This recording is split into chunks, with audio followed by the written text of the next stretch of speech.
Is that what the library uses? We're like in It's close my proximity. first laptop in the district. We don't have a skirt on this table. I know, we need a skirt to hide our food. Or a skirt to hide our knees. Yeah, our knees, that's true. Okay, let me know, Sam, when we're don't have the superintendent yet, I guess. So we have other tables on order that do have a, Okay. doesn't go all the way to the ground, but it goes about half. Is that what we're approving for $12,000 in our purchasing report today? Possibly. It says boardroom, Yeah, then, yeah. so probably is. I was like, really? They are tables that can be repurposed. I liked the 1 cent one better than the $12,000 yes. board furniture. Okay, all right. We are here in our new facilities, and welcome to everybody, those to the board and to those who are here. Welcome to this as the public meeting begins for the Salt Lake City School District Board of Education. Today's May 17th, 2022. It's 5 o'clock. I'd like to entertain a motion to convene a closed executive session for the purpose of discussing litigation, negotiations, and property, and or character, professional competence, or physical mental health of an individual, and or deployment of security personnel, devices, or systems. I would like to entertain that motion now. Can I just say so moved on 5/17 at 5:02? Sure. Thank you, Christy. Motion by Christy. Do I have a second, I'll second. to the motion? Second. Okay. All right. We have a motion and a second to convene a closed executive session for the purpose of discussing litigation, negotiations, and property, and character, professional competence, or physical mental health of an individual, and or deployment of security personnel, devices, or systems. We'll go ahead and vote on that motion, beginning with Board Member Williams. Bryce Williams, yes. Jenny Sika, yes. Catherine Kennedy, yes. Salazar, yes. Mohammed, yes. Melissa Ford, yes. Christy Sweat, yes. All right, we'll go ahead and close this portion of the meeting. Thank you, Sam, for that. Just let us know when the live stream is turned off.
Have a seat. Let Sam work his magic later. Yeah, that's All right, thank you. I'd like to welcome everybody to the Salt Lake City School District Board of Education meeting. Today's Tuesday, May 17th. It's just after 6:30. Just after 6:30, thank you. Sorry, we're just a few minutes late getting started. I'd like to welcome you all to our new facilities, too. This is an adventure for all of us. And thank the everybody who was involved with the move. Moving is the worst, and so thank you for doing this. It's not easy to do that. I guess it's a good opportunity to see what you've got and get rid of old things and move. So thank you for that.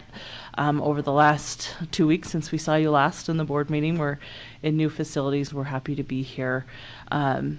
So welcome, and welcome to everybody who's here visiting us. We have a little less space in this room, so it's harder for me to see, but welcome to James and Mike. I see you back there, so thank you, and to the superintendent's cabinet and district employees who are here supporting the agenda. Thank you. We will now start. We'll begin with the Pledge of Allegiance, and Jennifer Newell from the Salt Lake City Office of the Mayor will lead us in the pledge. Yes. No, you can stay there.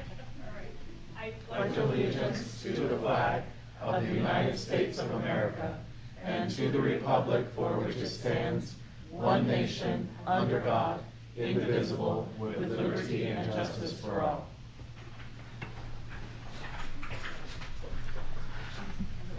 Thank you, Jennifer, for letting me put you on the spot. I appreciate that. So, yes, thank you. Welcome. We're glad everybody's here. We've got recognitions on the agenda, but I'm told we don't have anything specific to recognize, so I'll just go ahead and recognize all the great things that are happening in this district. I'm sure that there is lots that we could choose to recognize if we had the time. On a daily basis, I hope you're taking the opportunity to thank those around you for the good work that you see. So thank you. And okay, with that said, we'll move ahead to the consent agenda, which consists of just 3 items: the purchasing report in Excel format, and the review of the human sexuality law and policy.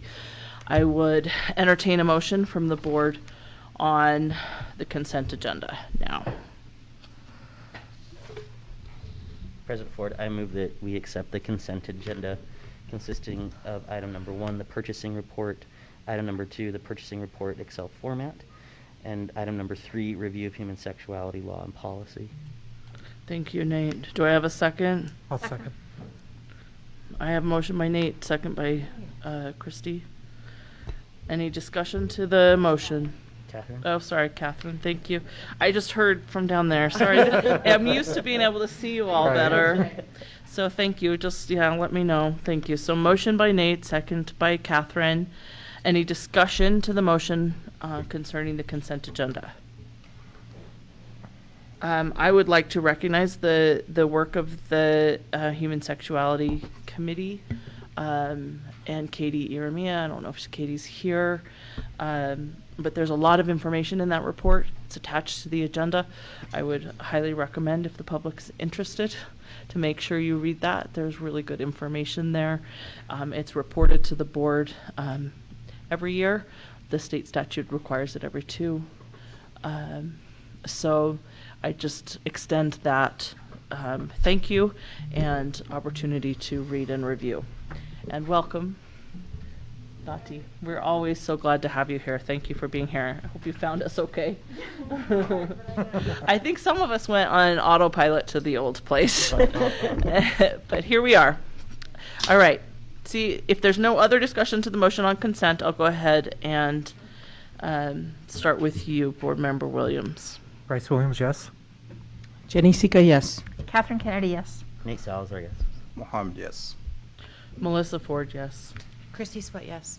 All right, thank you. That passes the consent agenda. We'll move to our study topics for tonight, beginning with the 2022-23 final budget review, and turn the time to our business administrator to do this review. So a lot of information attached to the agenda. Yeah, so attached to the agenda is the full budget book. But if Sam can pull up the PowerPoint that I sent him, we're going to go through that PowerPoint.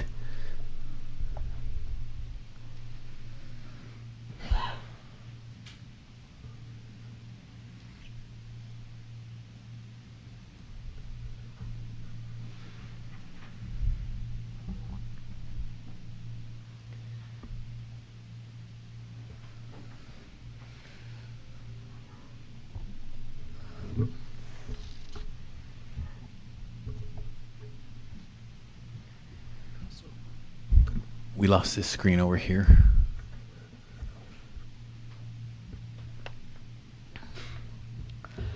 Thank you for bearing with us as we're trying out all new technology for this.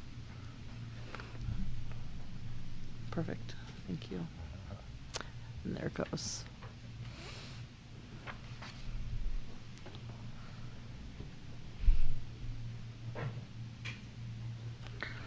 Everybody knows Brian, the magician. He's awesome.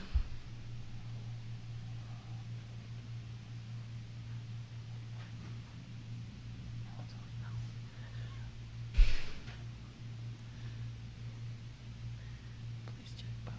Yep.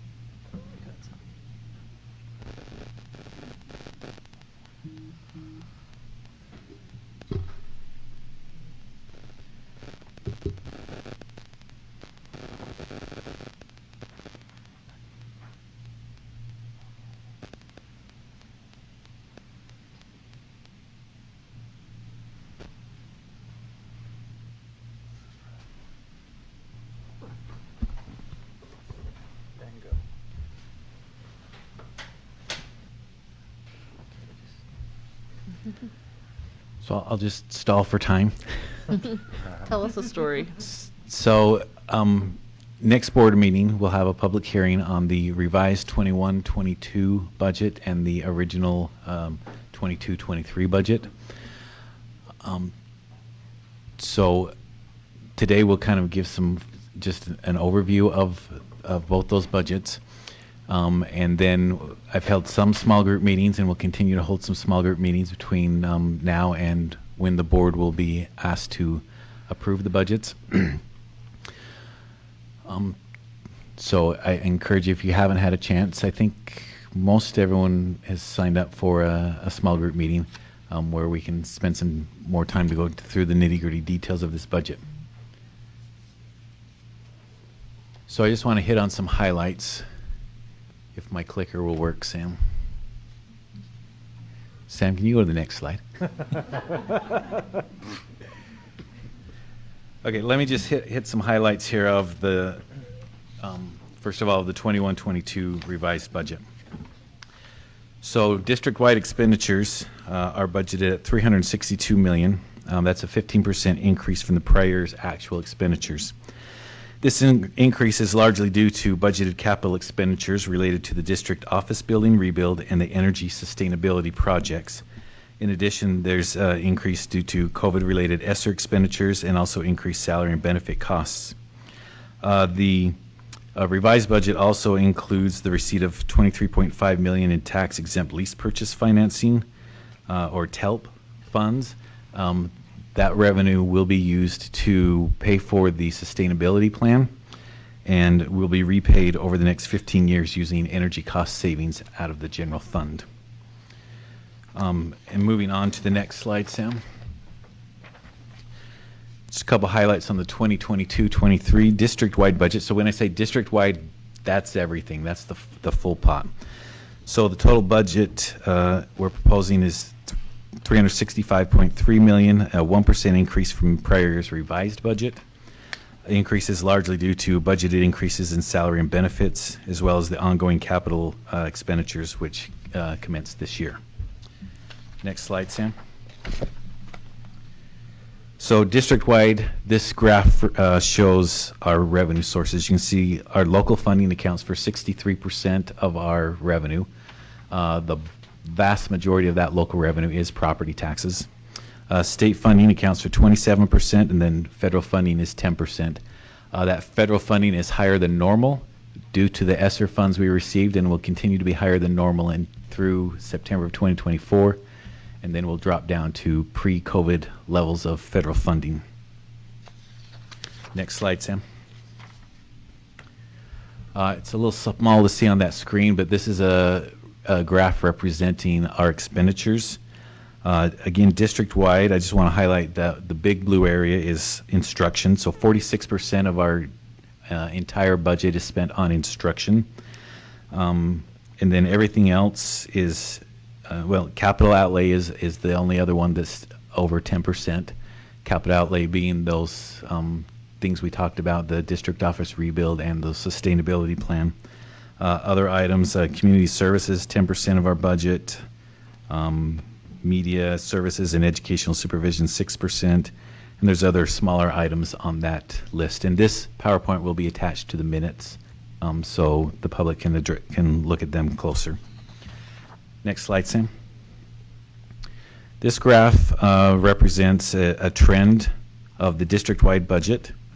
On the green line are our revenues. On the red line are expenditures, and the black line at the bottom is our fund balance. You can see over the last couple of years, our fund balance has been increasing slightly, but our revised budget and our budget for next year are planning that fund balance will decrease, because as you can see, the red line, which is our expenditures, exceeds the green line. So that difference is a reduction in fund balance. Some of that is due to state law, which requires us to budget a unreserved fund balance of 0. So we probably will not go to 0. That would, yeah, I can say we won't go to 0, but we do budget going to 0. Next slide, Sam. So now we're just going to look at the general fund. So the general fund is where if funds are not required to be reported in a different fund, then they just lump into the general fund.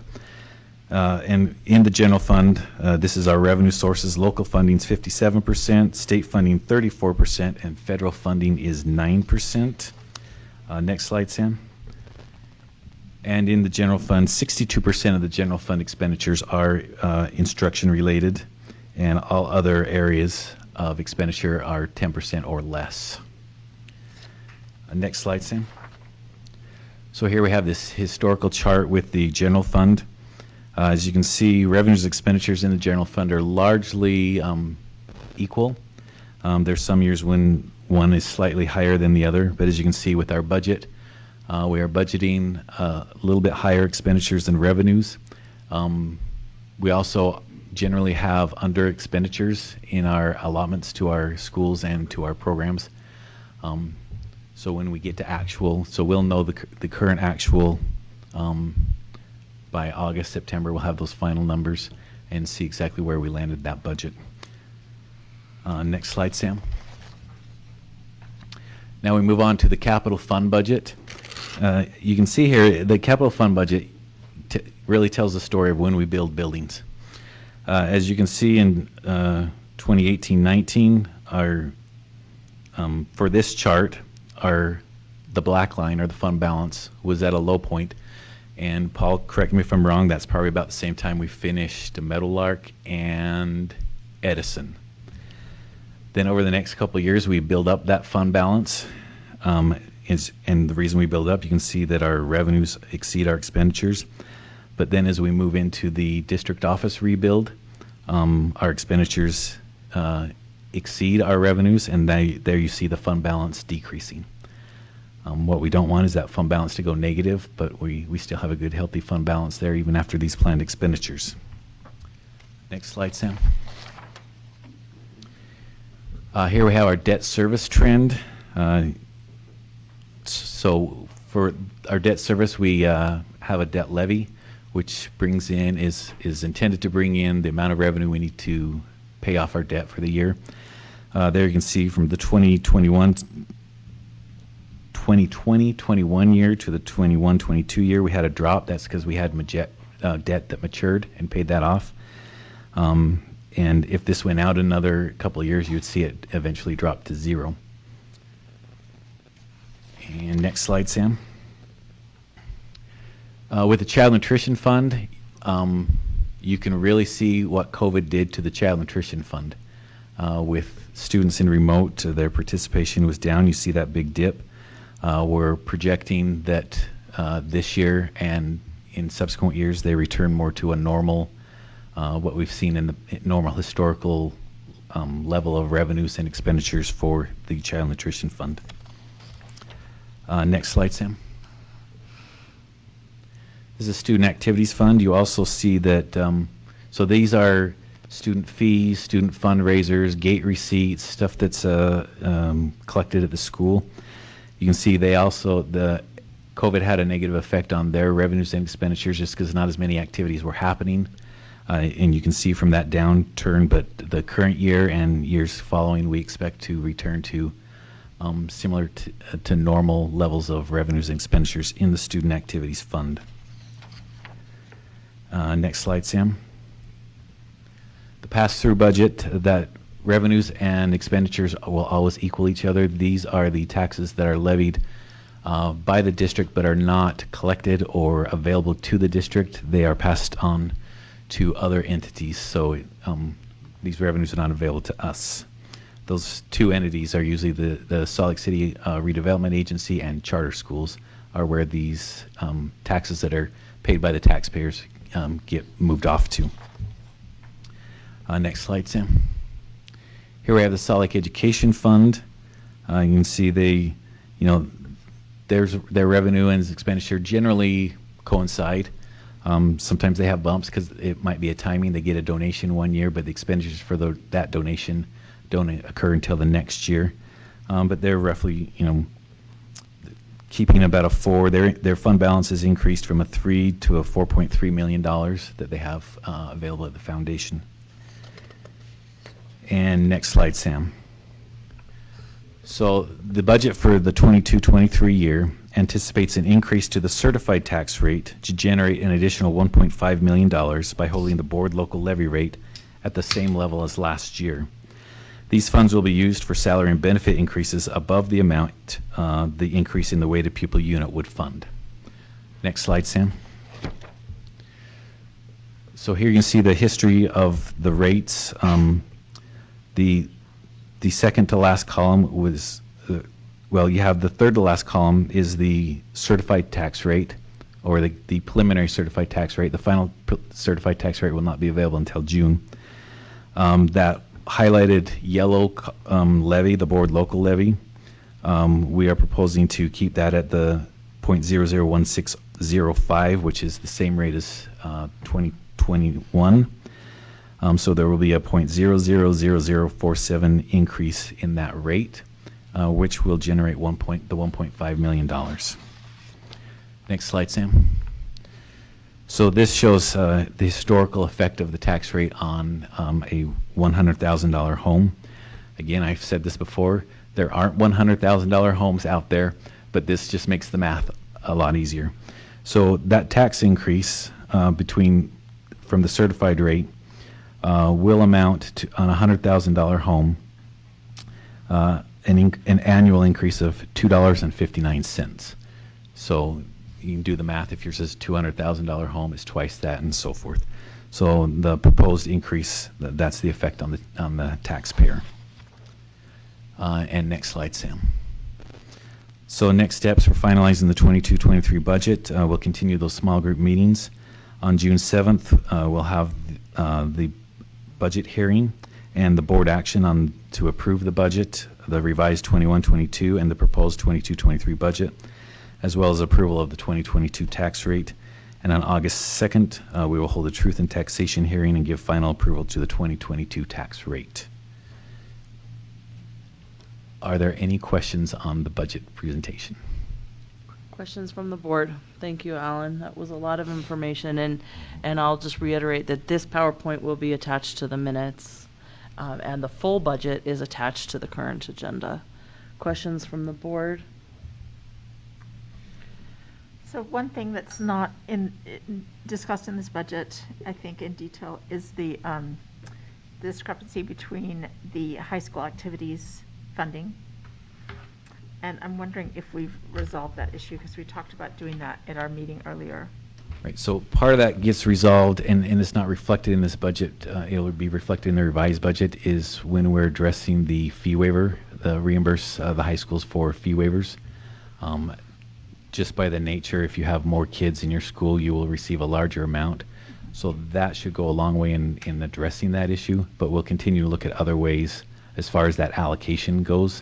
So it's not reflected in this budget, but as we look at revising the budget, we'll continue to look at that. Okay, and I'd like to see that. I'm hoping that can be resolved by August, if possible. Yeah. Yep. Yeah, what we want to see is what are the total fee waivers, so we can kind of see what that dollar amount is, and then we can go forward with those two plans in conjunction with each other. Mm-hmm. That's great. Thank you.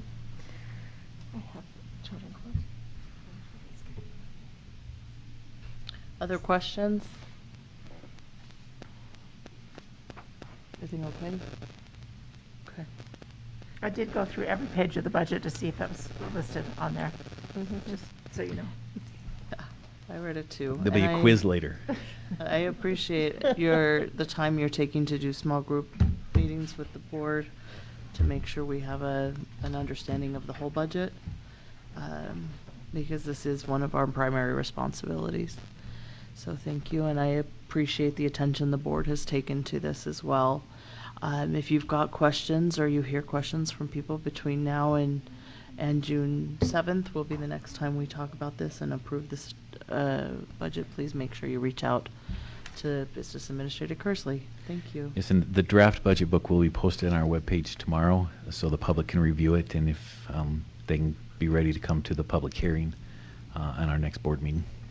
Melissa, can I ask Christy? a question? So Alan, thank you so much for all the information. I mean, we can always count on you giving us just direct information. It's appreciated. If the public was going to look at the budget, are there specific areas that outside of what you've presented that you would suggest that they look at for more information, or because it's a big document? Right, so for each fund, we do have a historical sheet. I would look at each one of those that shows actuals for the last, I believe it's 5 years, the revised current budget and next year's budget. That's really where you see the trends and see where things are headed. So those are the ones. There's a lot of verbiage in it. I mean, I'm a numbers person. Skip the verbiage, go straight to the numbers, and that's where you're going to see the trends. And there's usually charts and graphs associated with those as well. Thank you. And I'm not the numbers person that Alan is, and I do appreciate the executive summary at the beginning that outlines the agenda the budget in a narrative form. So there's lots of good information, however you want to look at it. Thank you. Thanks, Alan. Thank you, board members. Take advantage of the small group meeting. Yeah. I found it super, super valuable, Alan, and also not being a numbers person, I use one of my favorite Philadelphia lines, please explain this to me like I'm a third grader. So it's really helpful if you haven't had a chance to meet with Alan about this individually or in a small group. Thank you.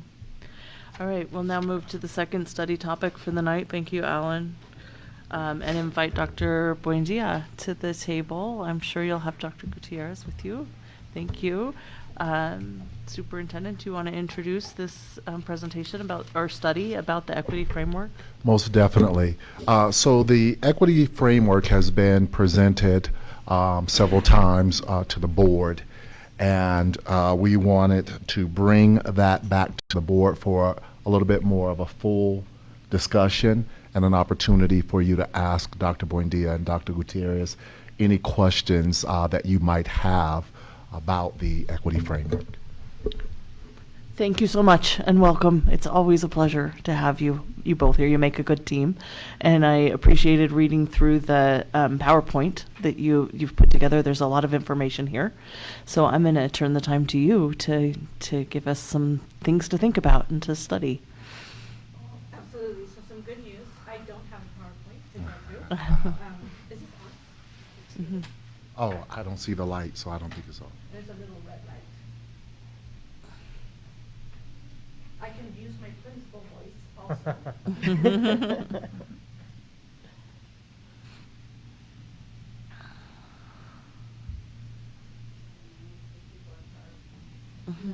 I think we have your original document you shared with us, Dr. Buendia. Yeah, of course. I'll use my principal voice and project. So what was submitted to you is actually the draft version of the extended framework. What has come before you in other meetings has been the graphics and some explanation, and this has been a 2-year process of getting the framework put together. At the last meeting that we had as a task force, we were starting to map out what a strategic plan would look like attached to the framework, and we found that we could not really move forward because we were talking about areas that I do not oversee. So we were talking about professional development and said, wait a minute, that's Katie Aramia, we need to bring her into that conversation. We were talking about instructional coaches and said, okay, that's Dr. Hall, we need to bring her into this conversation.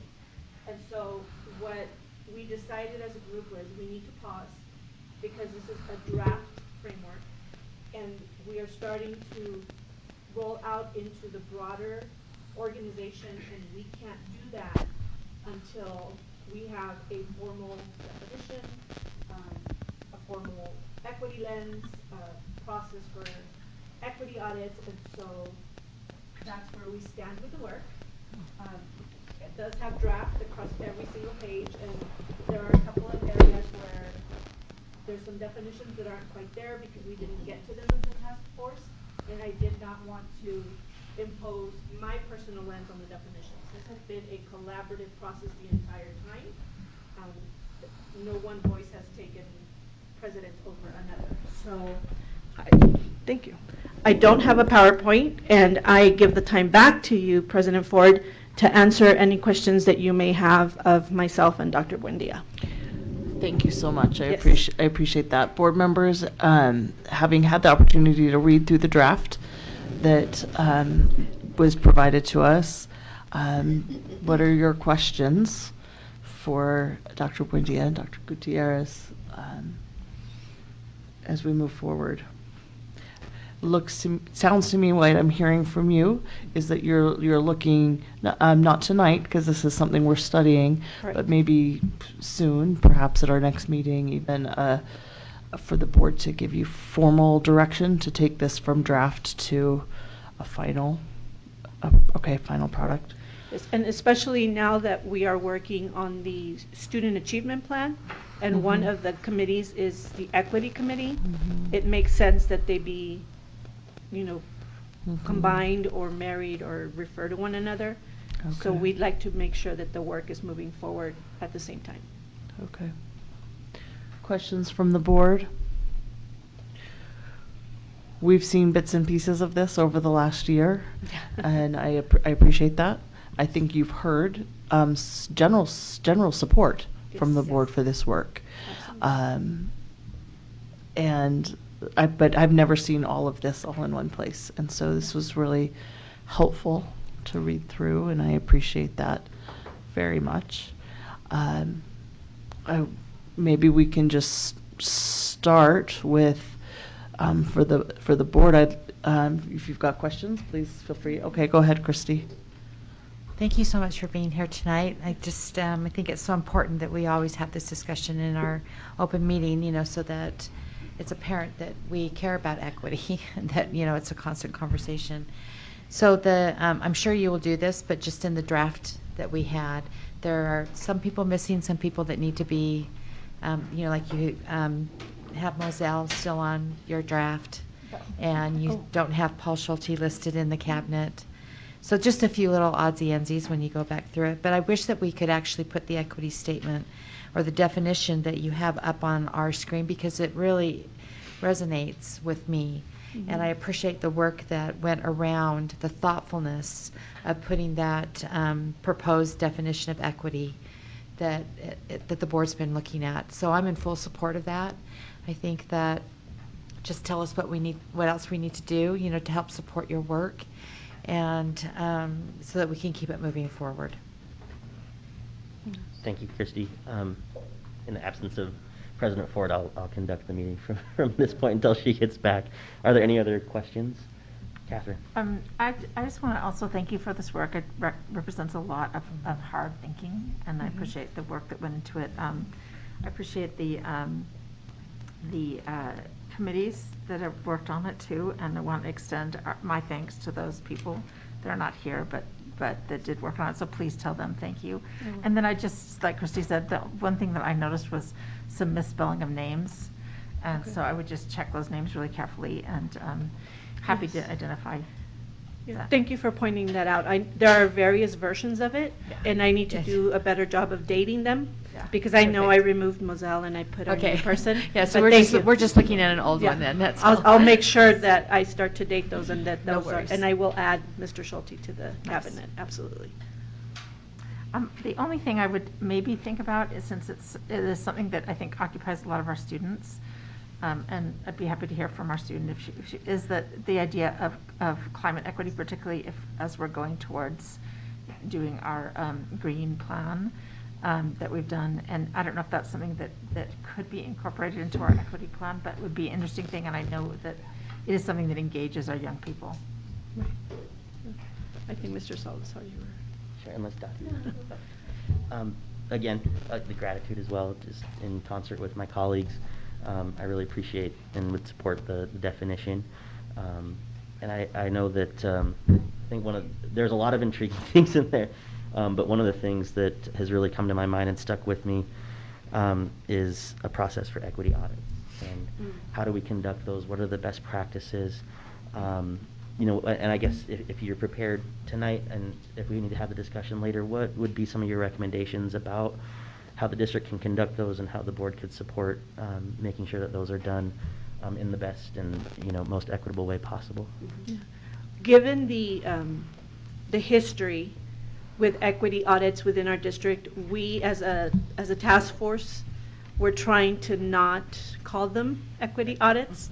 And so you see that we're calling them a 360 review and reflect, and that was the decision of the task force. And then I did collaborate with our, they're now area directors, with Becky and Chris and Brian. They looked at it, and also Stacy Briggs. They looked at it and gave us further suggestions, because they would know what principals would be thinking and how they might react.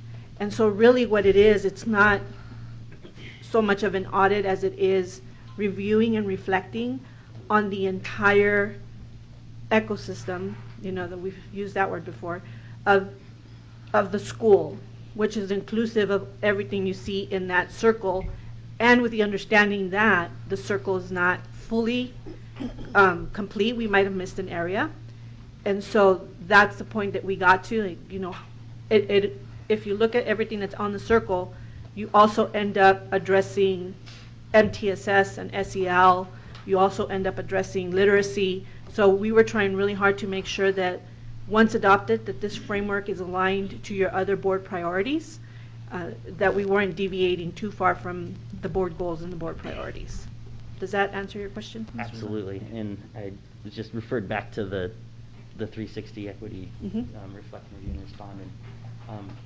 And correct me for my ignorance, but where would something like PBIS fit into that 360 review? I don't have it in front of me, but I do believe one of the points in there is discipline. Yeah, there's the discipline disproportionality. And I think that's and then there's an RTI Right. mention. Yeah, because obviously the really intriguing thing to me is just the disproportionality of boys of color. Absolutely. Relative to punitive discipline measures. So. I also wanted to highlight the work that we've done. We haven't introduced a lot of the new terms that are in the draft. And so we have presented at the District Professional Learning Community, or District Learning Community, DLC, Equity Audit Light, which was basically at the level of academic data and disaggregating it by which the assessment and evaluation department has done a fabulous job, and I think they collaborated with IT. I'm not 100% sure, but I want to give credit where credit is due, where they have created a report that shows a gap analysis. And so we were able to kind of show the aggregate level and have them guide them through an equity audit at the aggregate level, and then break it down to different subgroups, including our neurodiverse students and our students of color and our, diverse, well, we don't have the data for LGBTQ. We don't have like reports, but we've asked them to take into consideration, and we modeled it. So we modeled it, introduced it in order to build leaders' capacity to do the work. Because the way we're going to contribute to moving everybody forward in dismantling inequitable practices or practices that contribute to the continued underserving and marginalization of traditionally vulnerable populations is to build our capacity across the district to get it done, and not just on one department. It's a collective responsibility. So I wanted to be able to share that because that was a collaborative effort within our division. And, so in kind of elaborating more on what you were asking, in MTSS, Emily Sutherland did also present as part of this presentation, or it was a multi-session presentation, how MTSS, PBIS, and SEL all fit into it. So we definitely need to roll it out, and we can share that more, but all of your feedback and questions are very much appreciated. Thank you. Thank you. I think just the last thing I would add is, again, just thank you so much for bringing this to us. I love hearing about it more and more. And I think the only piece that I might add is where does the board and our policy, all of our policies kind of fit into this framework, and how can we kind of connect those two pieces. My personal belief is, love it or not, that bias is written into our policies. We're the oldest, one of the oldest, if not the oldest school district in the state. And that comes with it, the realities of implicit bias being written into our history and into our policies.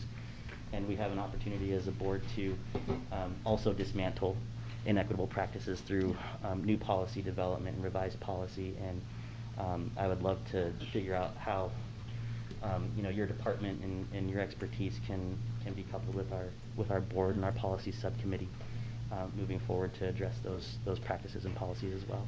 I know that's not necessarily something y'all are responsible for, but certainly something that I want to throw out there to my colleagues, to this board, to our community, and to our district about how we can do that work together. So there is an equity board policy, and I will say you've also led in the state with a G24 policy that Tina Hatch and I have to revisit and make sure that we're aligned with the legislature and USBE, what they've recommended.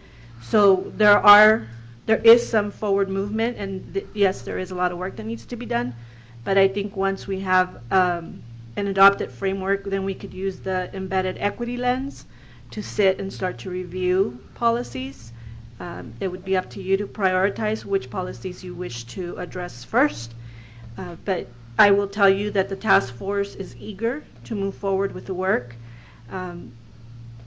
It is natural that we've lost a couple of individuals. They've moved on from our organization, but those that remain are invested in this work and ready to move it forward.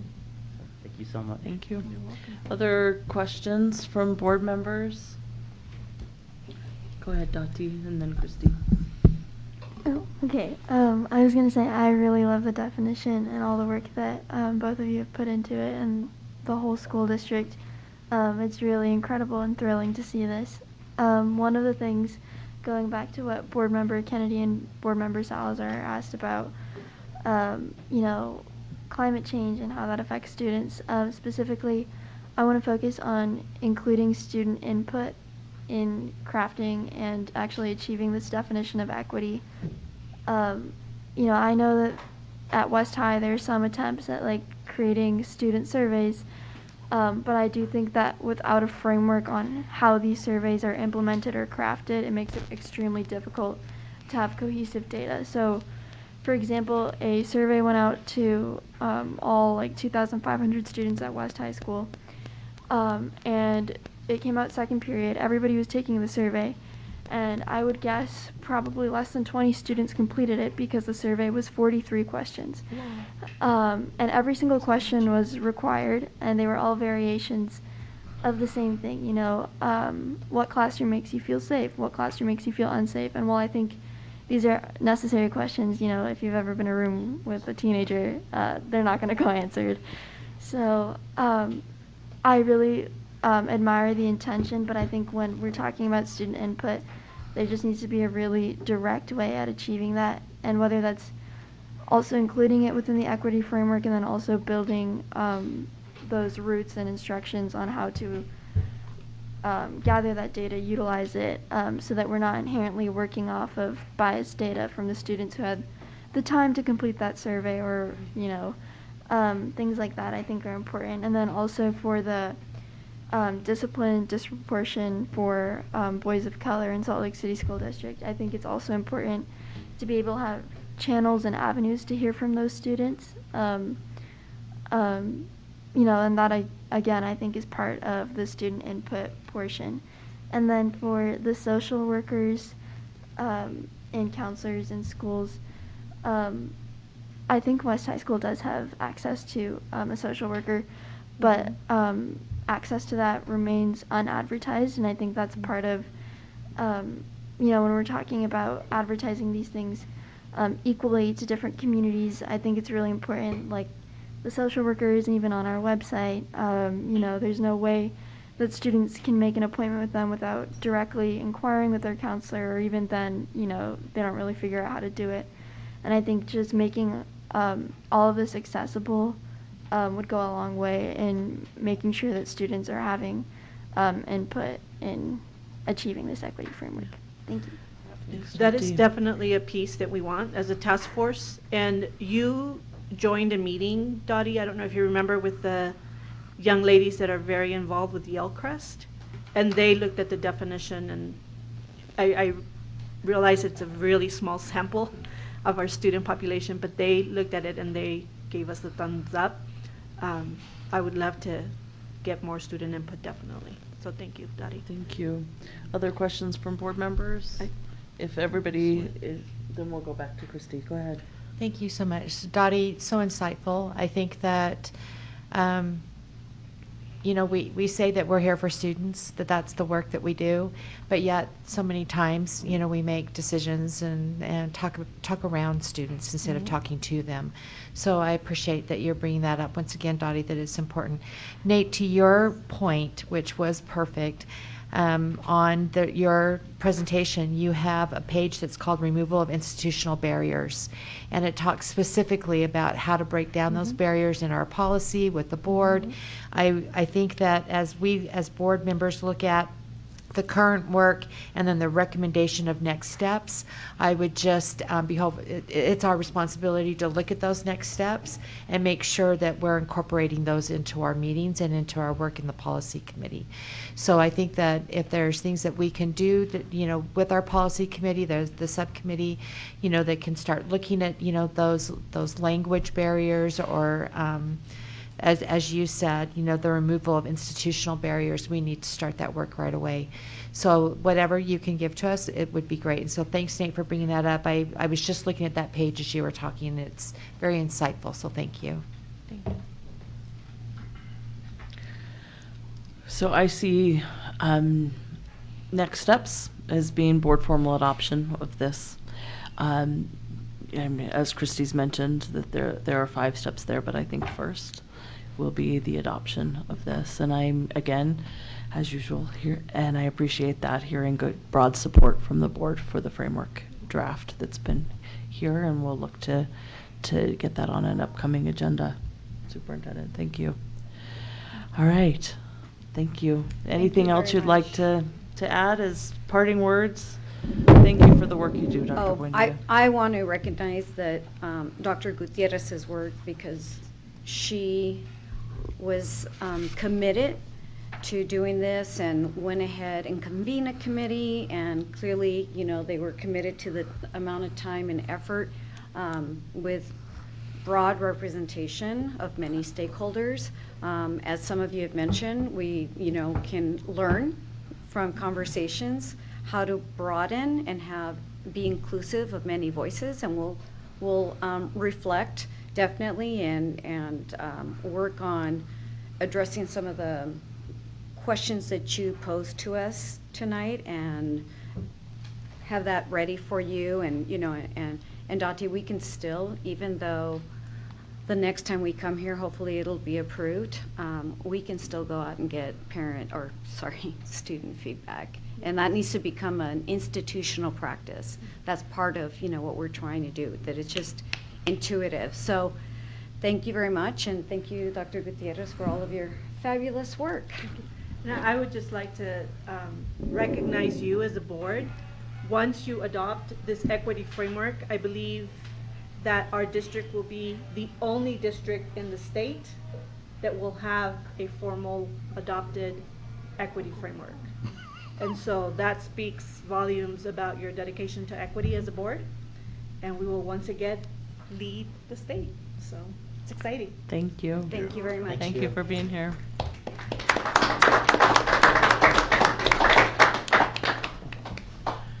All right, thank you for that. That concludes our study topics for tonight. We've added a report tonight. It's titled High School Health Opportunities. This was presented to me as an idea that the superintendent wanted to bring before the board to see how the board feels about this idea. And so they're going to give us a report, I think led by Mr. James Yapius of the Salt Lake Education Foundation. We've got a good group of people here, and James, I'll let you introduce everybody to give this report to the board about high school health opportunities. Superintendent, did you want to say anything before we turn the time to? No, just to tell you that this is something that we heard board members discussing. We started exploring the possibility, and tonight's report is explaining that exploration and what the possibilities are in hopes of enlisting the board's support to continue to move in this direction. Thank you. James. Thank you. First, I want to take this opportunity to thank each and every one of you board members, Dottie and everyone else. It's been a great year for us. I think we've learned so much from the pandemic, more than anything. A few months ago, we were asked to, I was approached actually by Dr. Robinson, so I'll introduce the individuals that I have with me here. Christina, do you mind introducing yourself? Hi, I'm Christina Thuitt. Thank you guys so much for letting us come and talk with you tonight.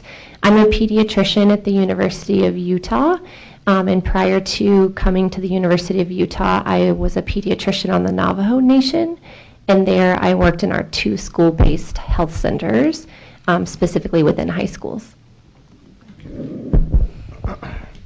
My name is Jeff Robison. I am also a pediatrician and a pediatric emergency room physician at Primary Children's Hospital. So I am part of the Department of Pediatrics at the University of Utah, but an attending physician at the emergency room at Primary Children's. So I hope I've never seen any of you here.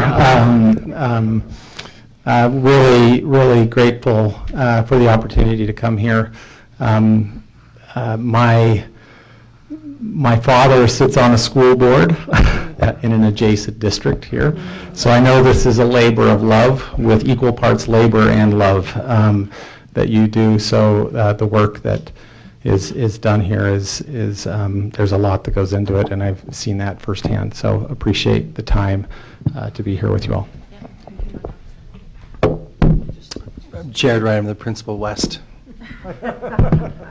I'm Mindy Holmdahl. I work with our district nurses.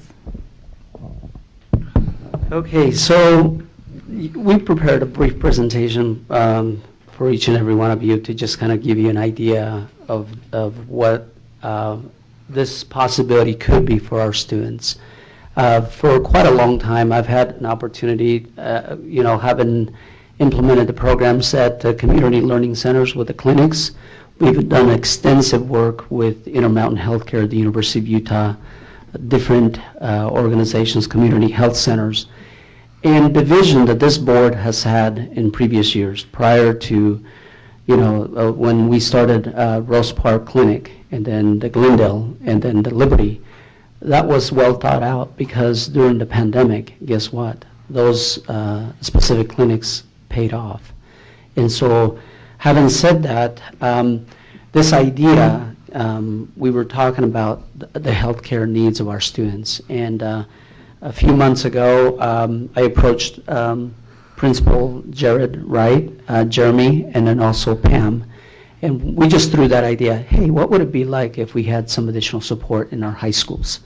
I remember several times board member Kennedy, who talked about having CLCs at the high schools. And then also I've had other board members who've expressed interest, and I was like, well, that's a lot of money and a lot of work. And so I've had a couple conversations with other board members where they've expressed concerns, and even in the foundation where we're talking about the health care of our students. So having said that, we wanted to explore. This is as an idea, and Jared, maybe you could also just elaborate a little bit more on that. Just like what James is saying, the preliminary conversations were just a general idea, just to see if this would be something to explore. I think what we all understand is, just like with students at the elementary level that have access to some of the healthcare opportunities at the CLCs, we have students that have needs and don't have access to health care.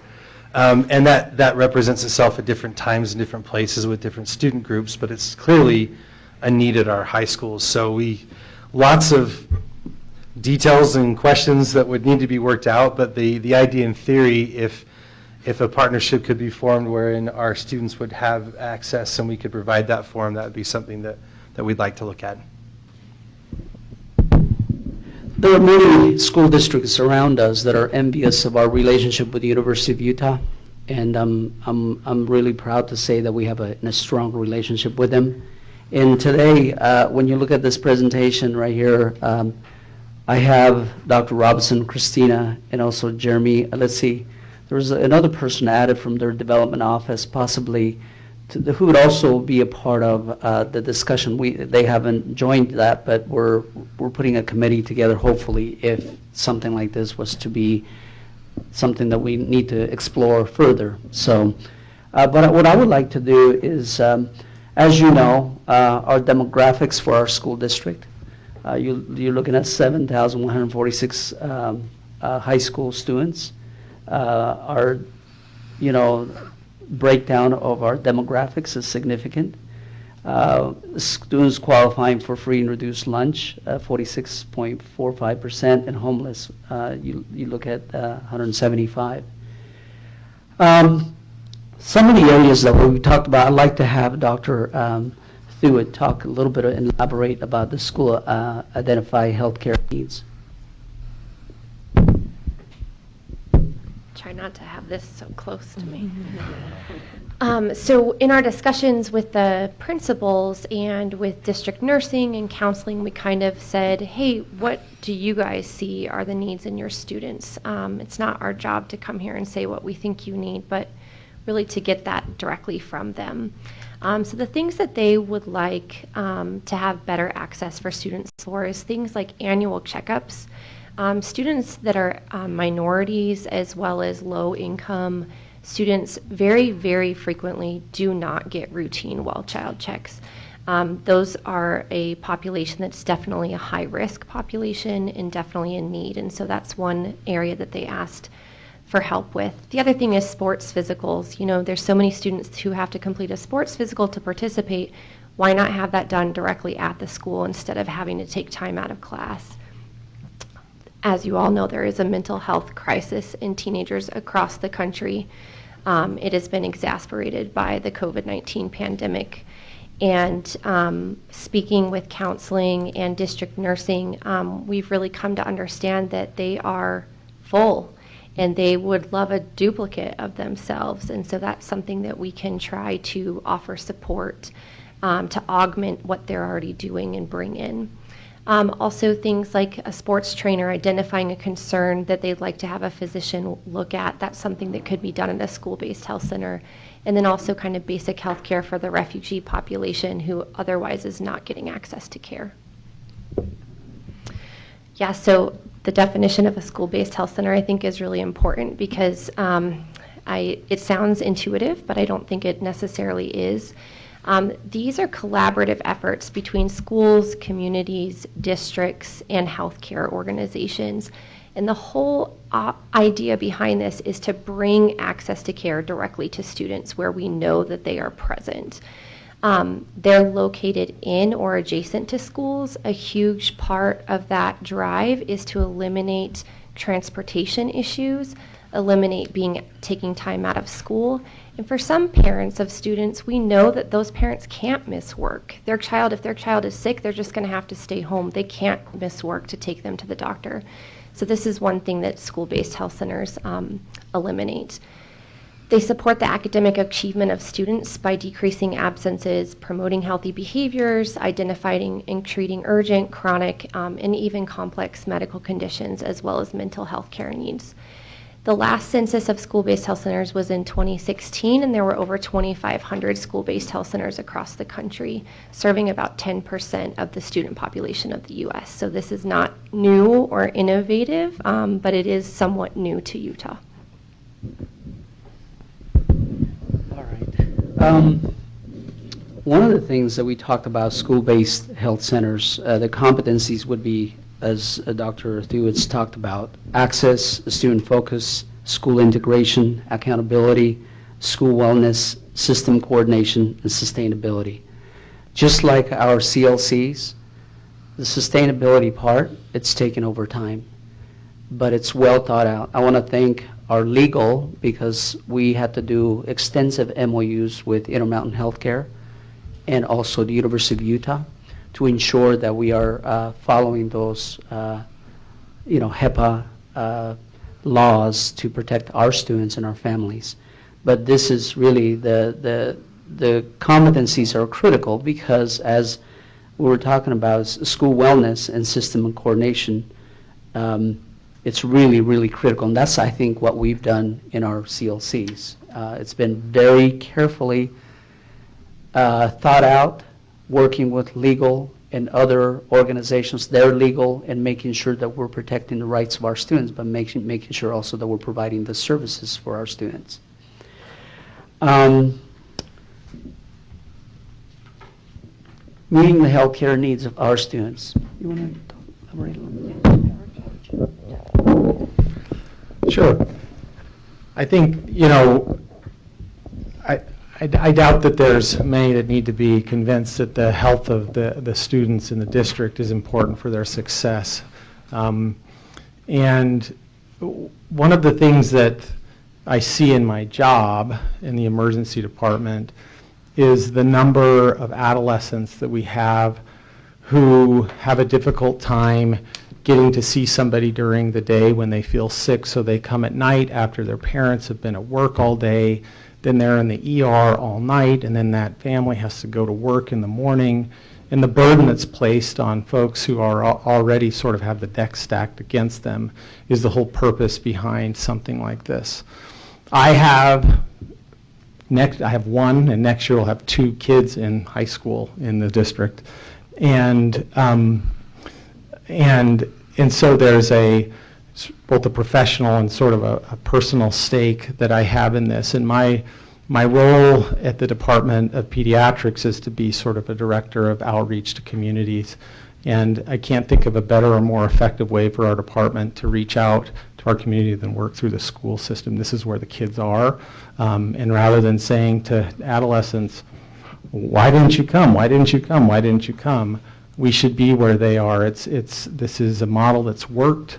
It's well established as an effective way to provide good health care to adolescents, and we think we have an opportunity to do so here, and no better place than to do so literally in our backyard. I think you know, in pediatrics, we have a term for mental health. We call it health. And you can't be healthy if you don't have good mental health. And as Dr. Thuet has said, there's nobody needs to be convinced that we have issues currently in that. 80% of medications that are prescribed for adolescents who need antidepressants, anti-anxiety medications, and such like that are prescribed by pediatricians. And there are wraparound services that are needed to holistically treat an adolescent who is in crisis. And that is from a medical standpoint, also from a counseling standpoint. Dr. Thuet and myself and James have worked already and began conversations with other professionals at the university who we feel like we could partner with if we were to endeavor on this. We know that there is need, and our goal is to help students stay in school, achieve their academic success, and give them a better chance for that. So mental health will be a big piece of this. The details of this, of course, need to be worked out. We are not that far down the road on this that we can't adjust, but we know that that's going to be a big part of it.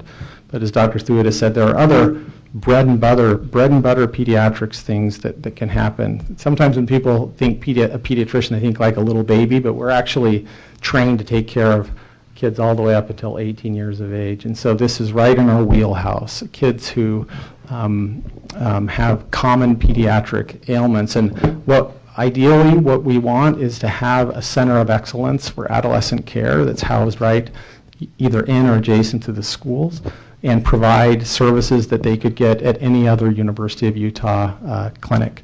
And that's our vision for this. Yeah, the one thing I will add on to that, we've talked about mental health, which obviously is a huge driving force.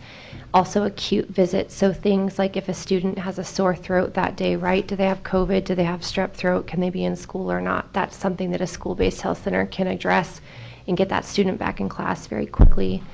But even more, I think important is that a lot of our adolescents with complex medical needs, for example, really severe asthma or uncontrolled diabetes, those students need to be seen quite regularly in our clinic.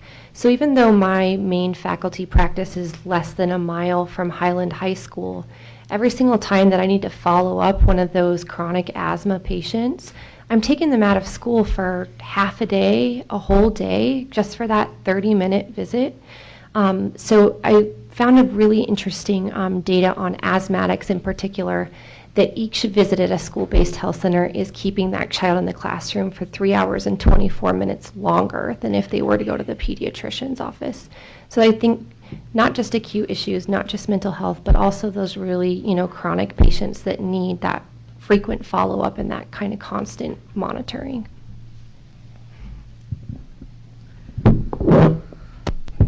I just wanted to add a couple more things to the services proposed in phase one. Actually, these are ideas that, we just talked about, and and it's something for us to keep in mind because we already have a lot of working relationship with the University of Utah.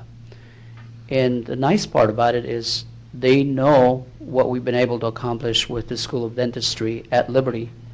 And that was innovative. They brought in all their students. Now we have hundreds of kids that go every year that their dental's taken care of.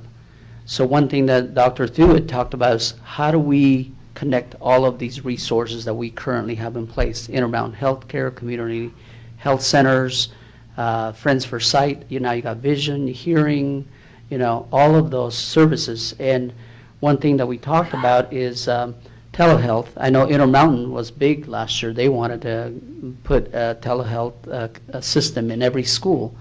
And we kind of held back a little bit on that. But I think these are the number of resources that potentially could happen. But I also would like to ask Jared to just share a little bit more about the proposed services, because a lot what we're hearing is directly from the principals and the school administrators that are concerned about the health care of our students.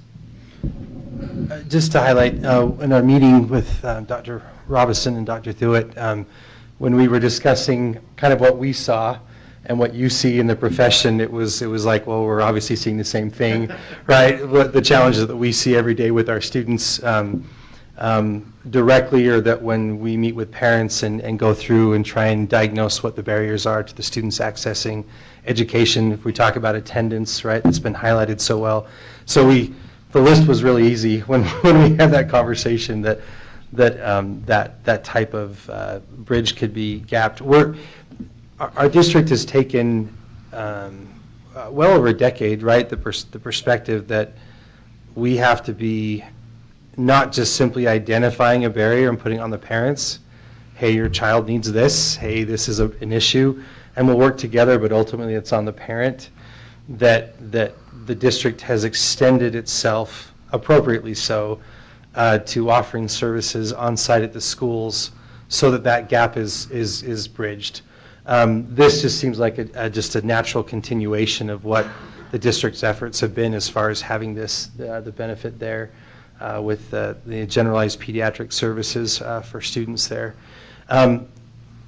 Reducing, again, attendance issue, if it can be something where a student can receive the type of care that they need on site without missing a half a day or a whole day, particularly students with chronic illnesses that need the type of care, I think this could have a major impact on them, right, that they can be cared for right on site. And then, of course, the sociological impact where they're not being away from school. They're actually in school and participating and not being checked out all the time and missing and being obviously not present in class. So there's some tremendous benefits there that we see. For our purpose of education, this is a major step we think would help there.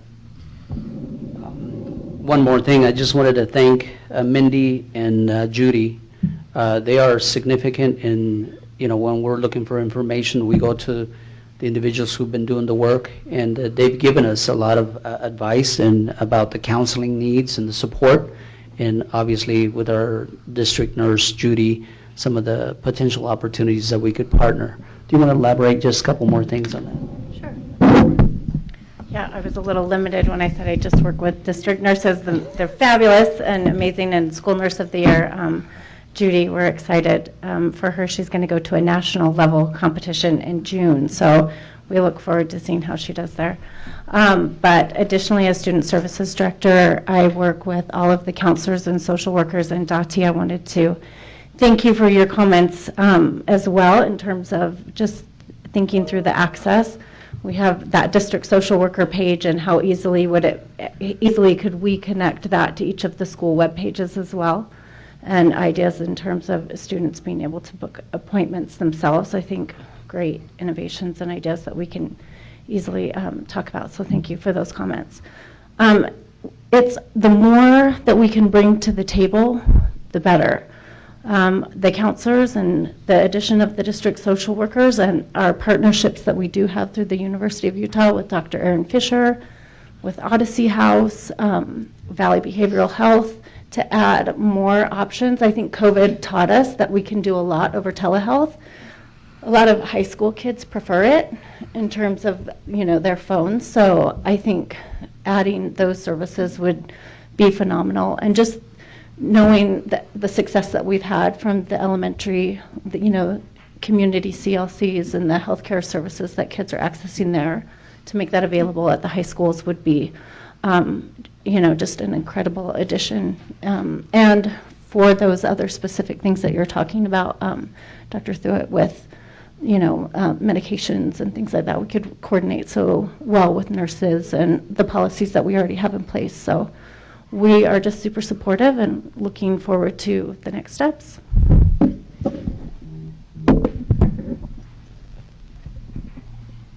We're almost done. James might be annoyed with me for skipping this slide, but I have some numbers that I think are put a little bit more powerfully in terms of outcomes.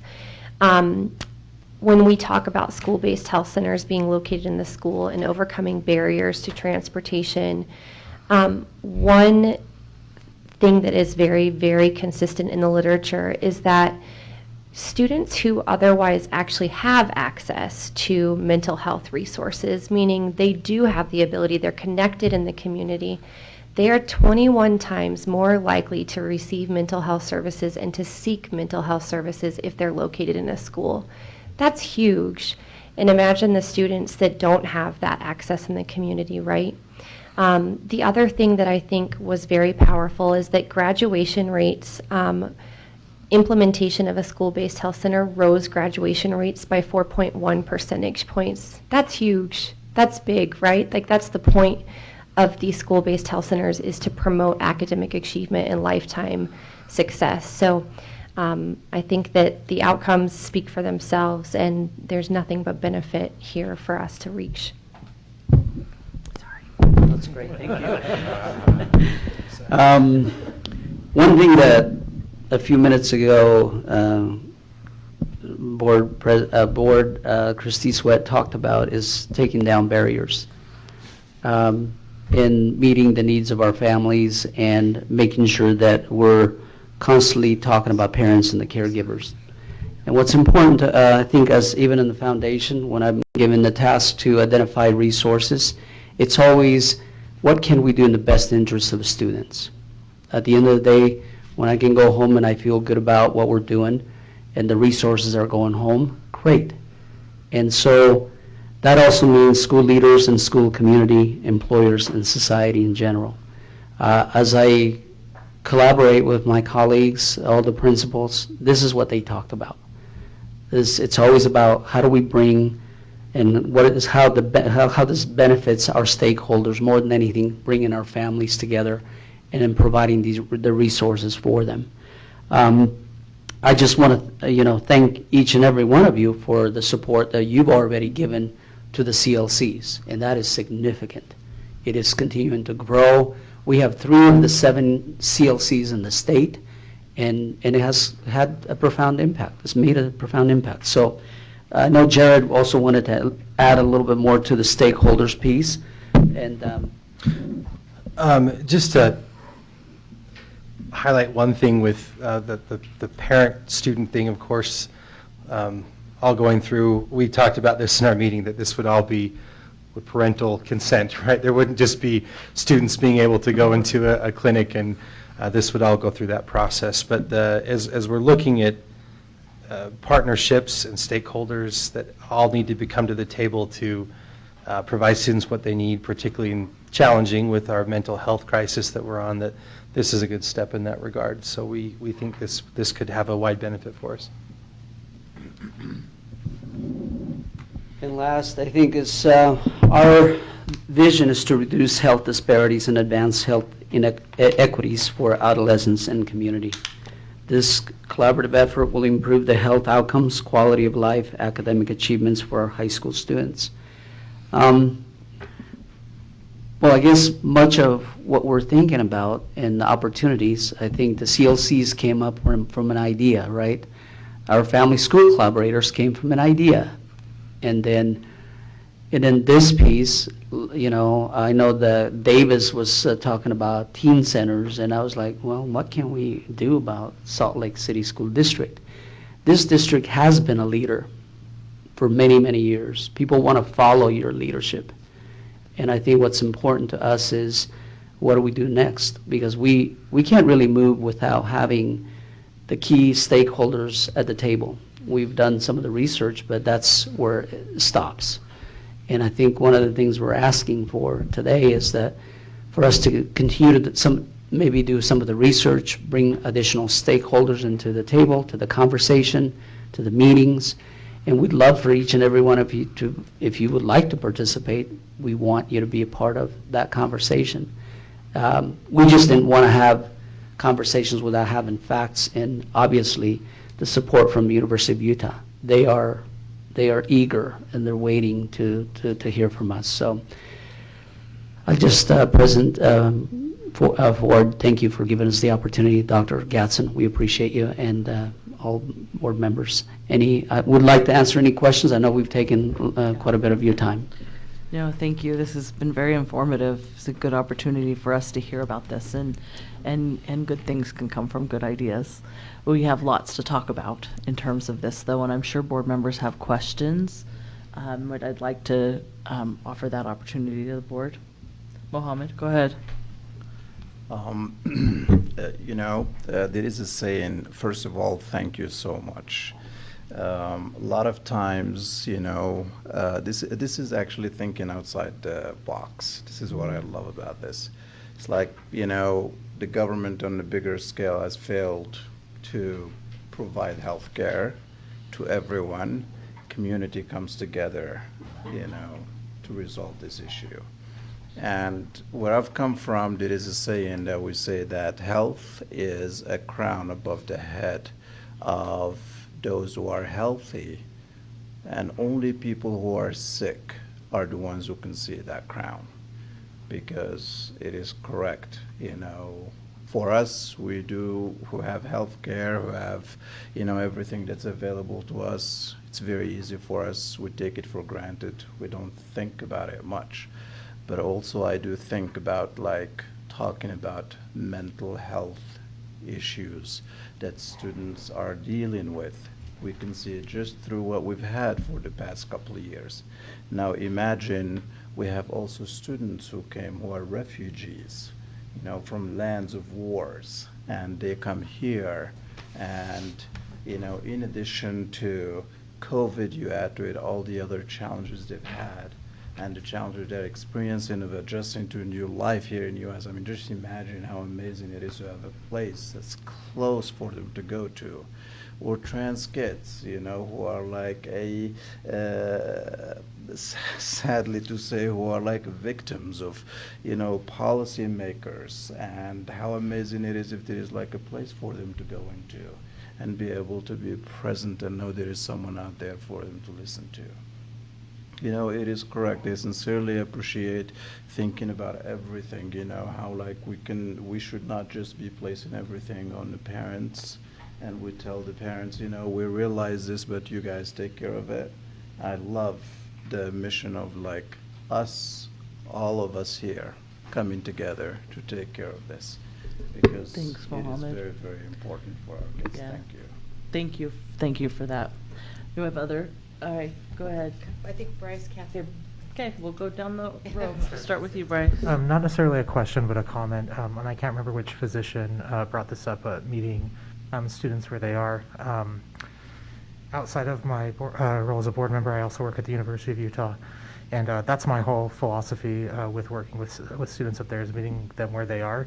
I think this is a fantastic idea, and I'd like to continue the conversations with you all. Thank you, Bryce. Catherine?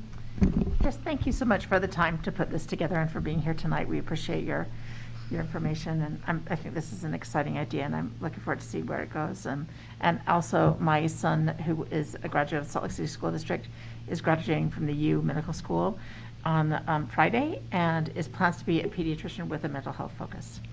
So, Michael Kennedy Yoon. He's hired.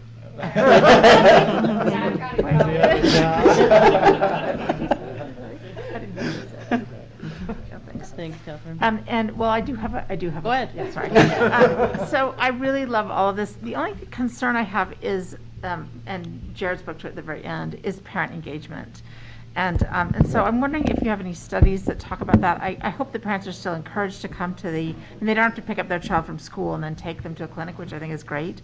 But I hope parents are still encouraged to come to and I wonder how you do follow up with parents and how pediatricians contact parents afterwards, things like that. So that would be my main concern, because I do think that, especially for our younger high school students, that parents do it's crucial that they're engaged. And, I still think it's a wonderful idea, but I just wonder how you deal with that, or if you have any studies about addressing that. I'm going to let Dr. Thuitt answer some of that, because she's actually done this before in her previous job, which is why we were so lucky that we were able to pull her into this. But I couldn't agree more. Again, like I said, I am a parent of a high school student in our district, so I recognize the importance of the parental involvement. And we have, there's a lot of different ways to do this, and we are what we're committed to is doing our due diligence on how to do this the right way. We've talked informally with several other cities in the United States who have academic children's hospitals that are partnering with school districts to see how they do this. And one thing that always comes up is this idea of consent and not just consent, but engagement with families, making sure that they know what's going on. I think there are a lot of different ways, and we'd want to arrive at a place that people felt comfortable with across the board. You know, when we take the Hippocratic Oath as physicians, there's this thing like first do no harm, and that, I think that applies to sort of making programs too, not just an individual patient, that you can actually have programs that do harm. So we don't want to do that. We want to be deliberate and thoughtful and keep the engagement of the community in this. There, of course, is a base of what the law is, and that we are committed, well, not just committed, we don't want to get in trouble. So, we have the law, but then beyond the law, we have what makes sense for the community that we're working in, and so we want to be mindful of that. I know Dr. Stewart has some specifics on that, but I think we don't have all of that information yet, but we know that that's an important piece. It's pretty standardized the way that consent works for school-based health centers. As we've talked to these children's hospitals with urban school district collaborative partnerships, all of them use the same process typically. So usually when you guys send that registration packet home prior to the beginning of the school year, that contains a consent form where parents can choose, I do or don't want my child to have the option to have these types of things cared for at the school. And then in terms of like how we communicate with parents, it's actually exactly the same as we would in clinic. So you can give your consent for me to see your child in clinic without you being there. Let's say that you're at work and they're a 17-year-old and they can drive themselves. I cannot see them without your consent though. And so that process is exactly the same. Like that's a federal law. That's not even state specific. The other thing is that typically with a school-based health center, there are things that are non-urgent, such as Johnny scraped his elbow today and he came in and we cleaned out the wound. We send a message to the family saying, we cleaned out a wound today. Good job. Things that require more of a conversation, like, hey, I saw your child today in the school and I've got some concerns about their mental health and I'd like to talk to you about different options. All of those things is pretty standardized in our process of communicating with parents. So there's no I'm seeing somebody without their parents' knowledge or consent or anything like that. That's very, very well defined in the legal laws that we have to follow.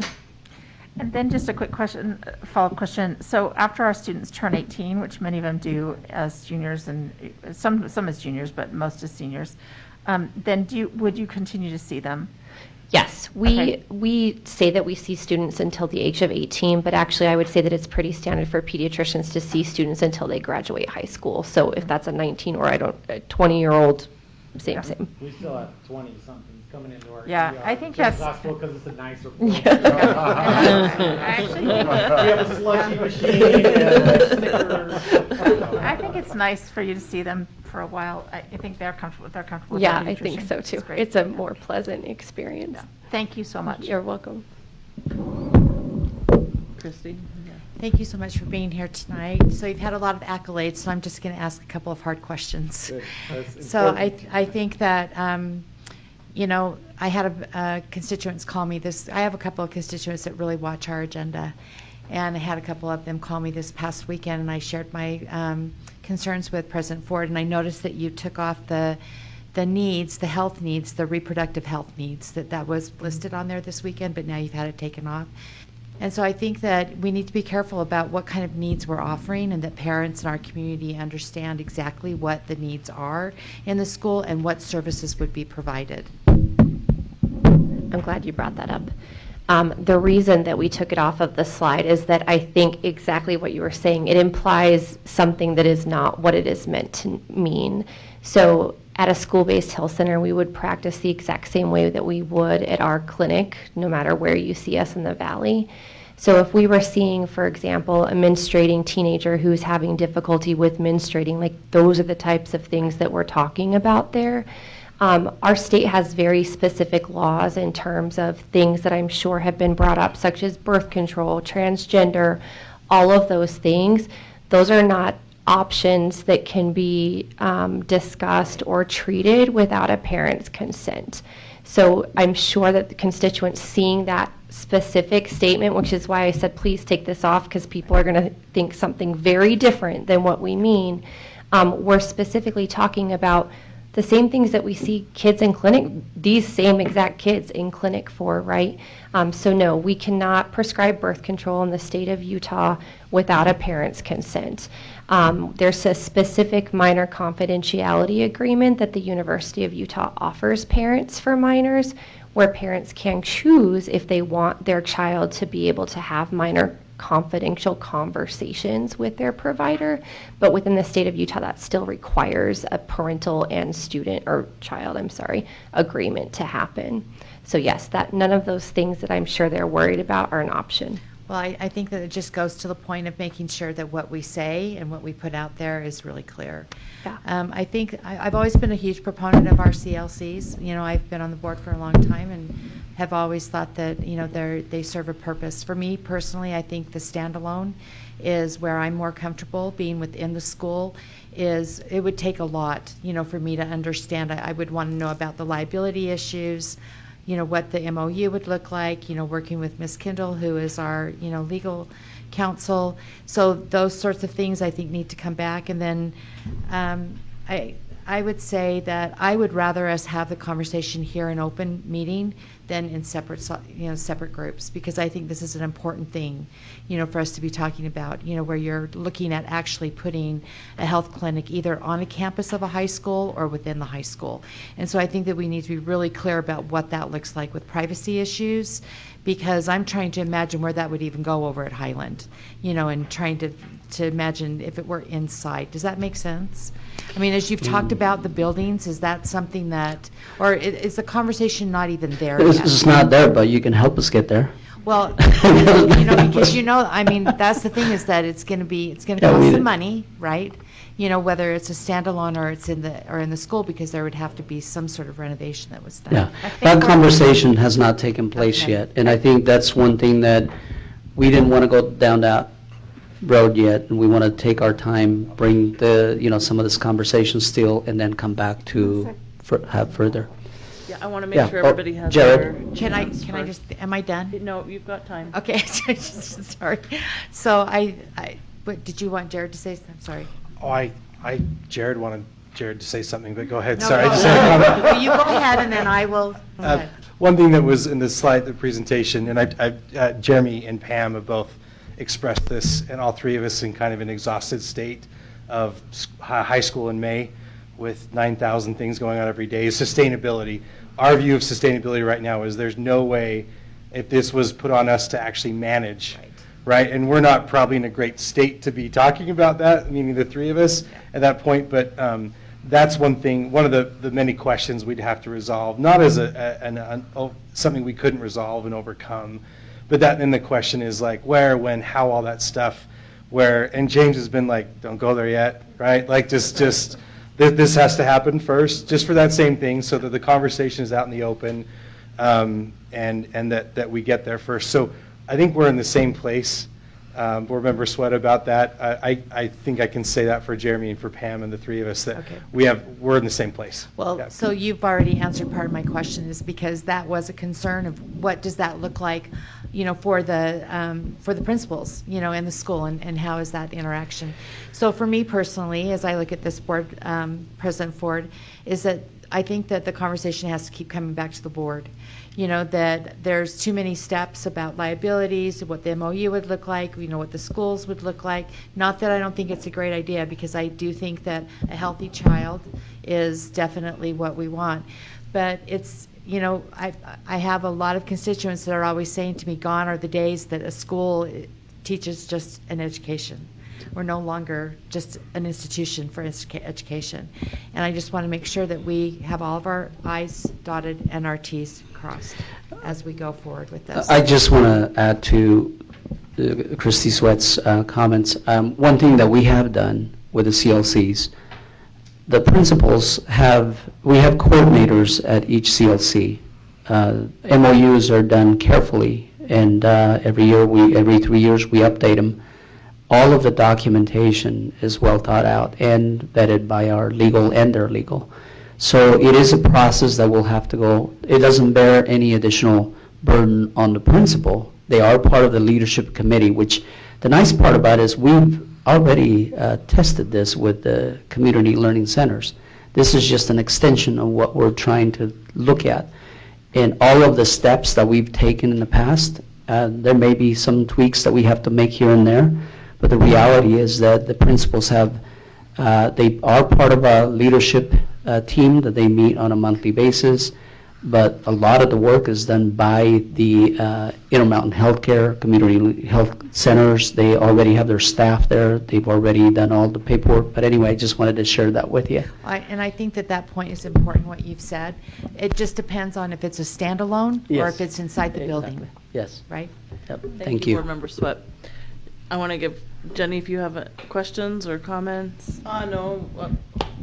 Awesome. You know, I grew up, part of my adolescence, I grew up in Tonga, and we had a clinic on our college campus. They call it high school college, but on our campus, and it was so convenient. And I fall in that category of of that parent who is so busy and doesn't have time to take my child. But fortunately enough, we have proactive teachers out in our community that remind me that my daughter needs glasses.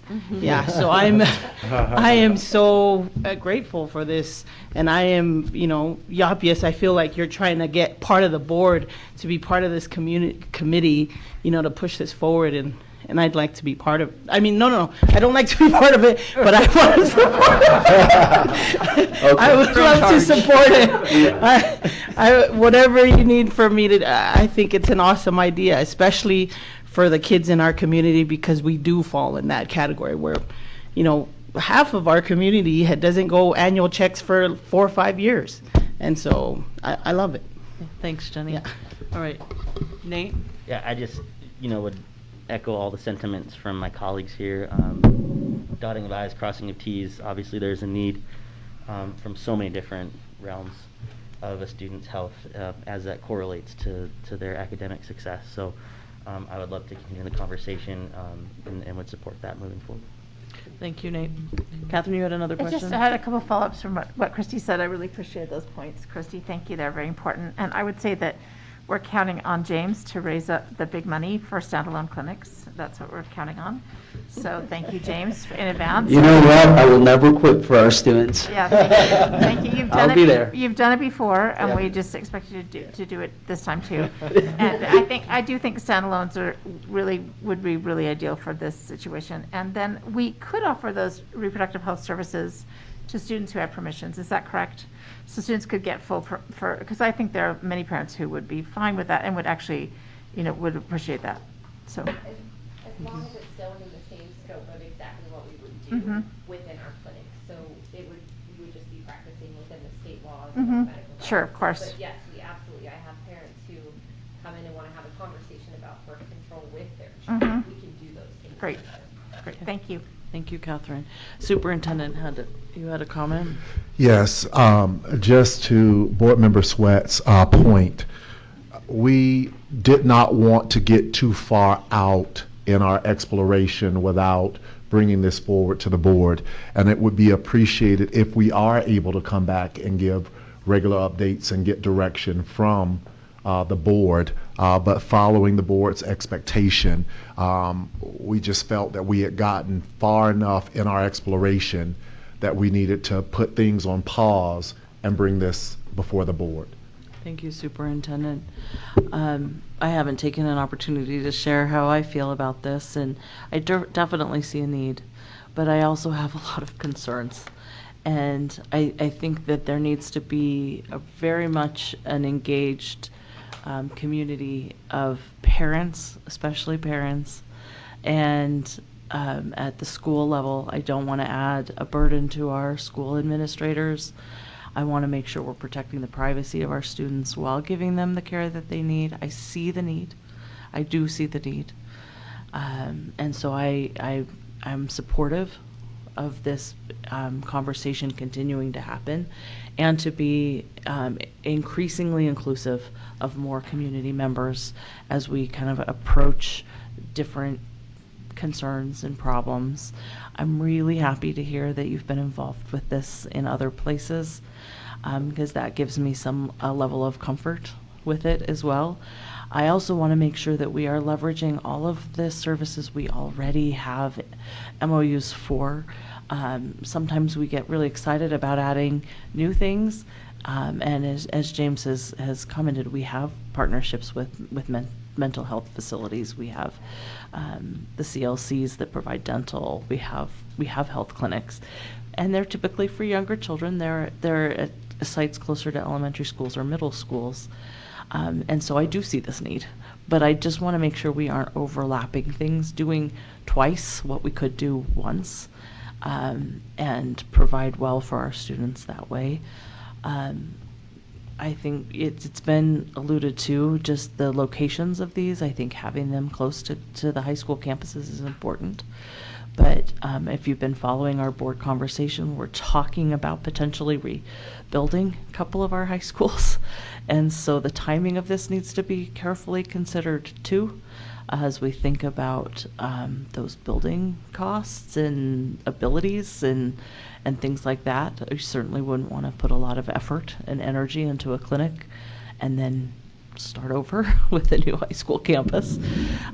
So there's just lots of questions that I know will come up and be generated for this. And yet I'm also excited by the synergy that seems to be happening for fulfilling a need that our students have. So what I'd like to see, and what I'm hearing from the board is support. I think you're hearing that, James. There's very much support for this to be an ongoing conversation. The board wants to be a part of being able to share ideas, positive feedback from our community, as well as concerns from our community. We're elected to represent a very finite group of geographic boundary, and I think I can confidently say that thank you. I know my board members well enough to know that they represent their communities very well. So these people are good resources for reflecting that community voice, as well as getting actual stakeholders, parents in the conversation. So thank you. Is there any other conversation from the board? Dottie? Okay, well, I just want to say this is absolutely amazing.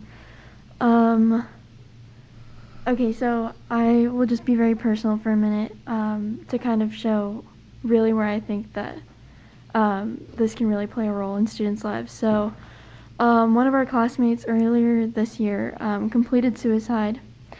And, I was one of the students who were 21 times more likely to visit a counselor because they were in my school. I hadn't gotten help for a really long time, and I got an email from the principal actually that there was a counselor at our school. So I went and saw her, and I cannot stress how life-changing it is. I say this at risk of saying this personal story because of how important it is. These kids around me, they deserve it. They deserve the opportunity to access these things equitably. And I understand the sustainability piece, but I also am so thrilled by the board that surrounds me, because I know they're going to get it done to the best of their ability. And if it doesn't work out, I will be happy that we tried. And I understand, the doubling up of resources. So I visited the social worker, and she said that I needed more help. And so she took down my student number, my phone number, and my parents' emails, and said that she would refer me to the social worker for West High School, because she was a visiting social worker. I was never contacted. I never got an email, a phone call. And, I'm okay without it. I was fine. But, I can't explain how striking it was to kind of I was one of the kids who fell through the cracks. You know, I was so grateful to have the support, and it really changed my life. But, you know, having these services near school, on campus, you know, students aren't 21 times more likely to visit a mental health professional because it's convenient. It's because having them at our school says that it's okay. And, you know, I cannot tell you, you know, I struggled for like 3 years before I decided to go down there and say yes. And it's because it was at my school, you know. So tell us that it's okay. Let these kids have these opportunities. And I trust all of you to be able to do that for us, or to at least try, because every single student in our district is worth serving. Thank you. Thanks, Dottie. Thank you for that. And thank you for being vulnerable. I think you've given us a real lens into the importance of the work we're talking about. And thank you for your confidence in us, because this is something that is important to us. So, direction from the board. This is a report. We aren't taking specific action. But what you've heard, and I'll let you lead on this, James, is that the board is supportive of this conversation moving forward. And I want to thank you. I want to thank the superintendent for bringing this really important issue to us in a way that we can be engaged right from the outset. So thank you. Thank you for being here. Thanks. Thank you for your time.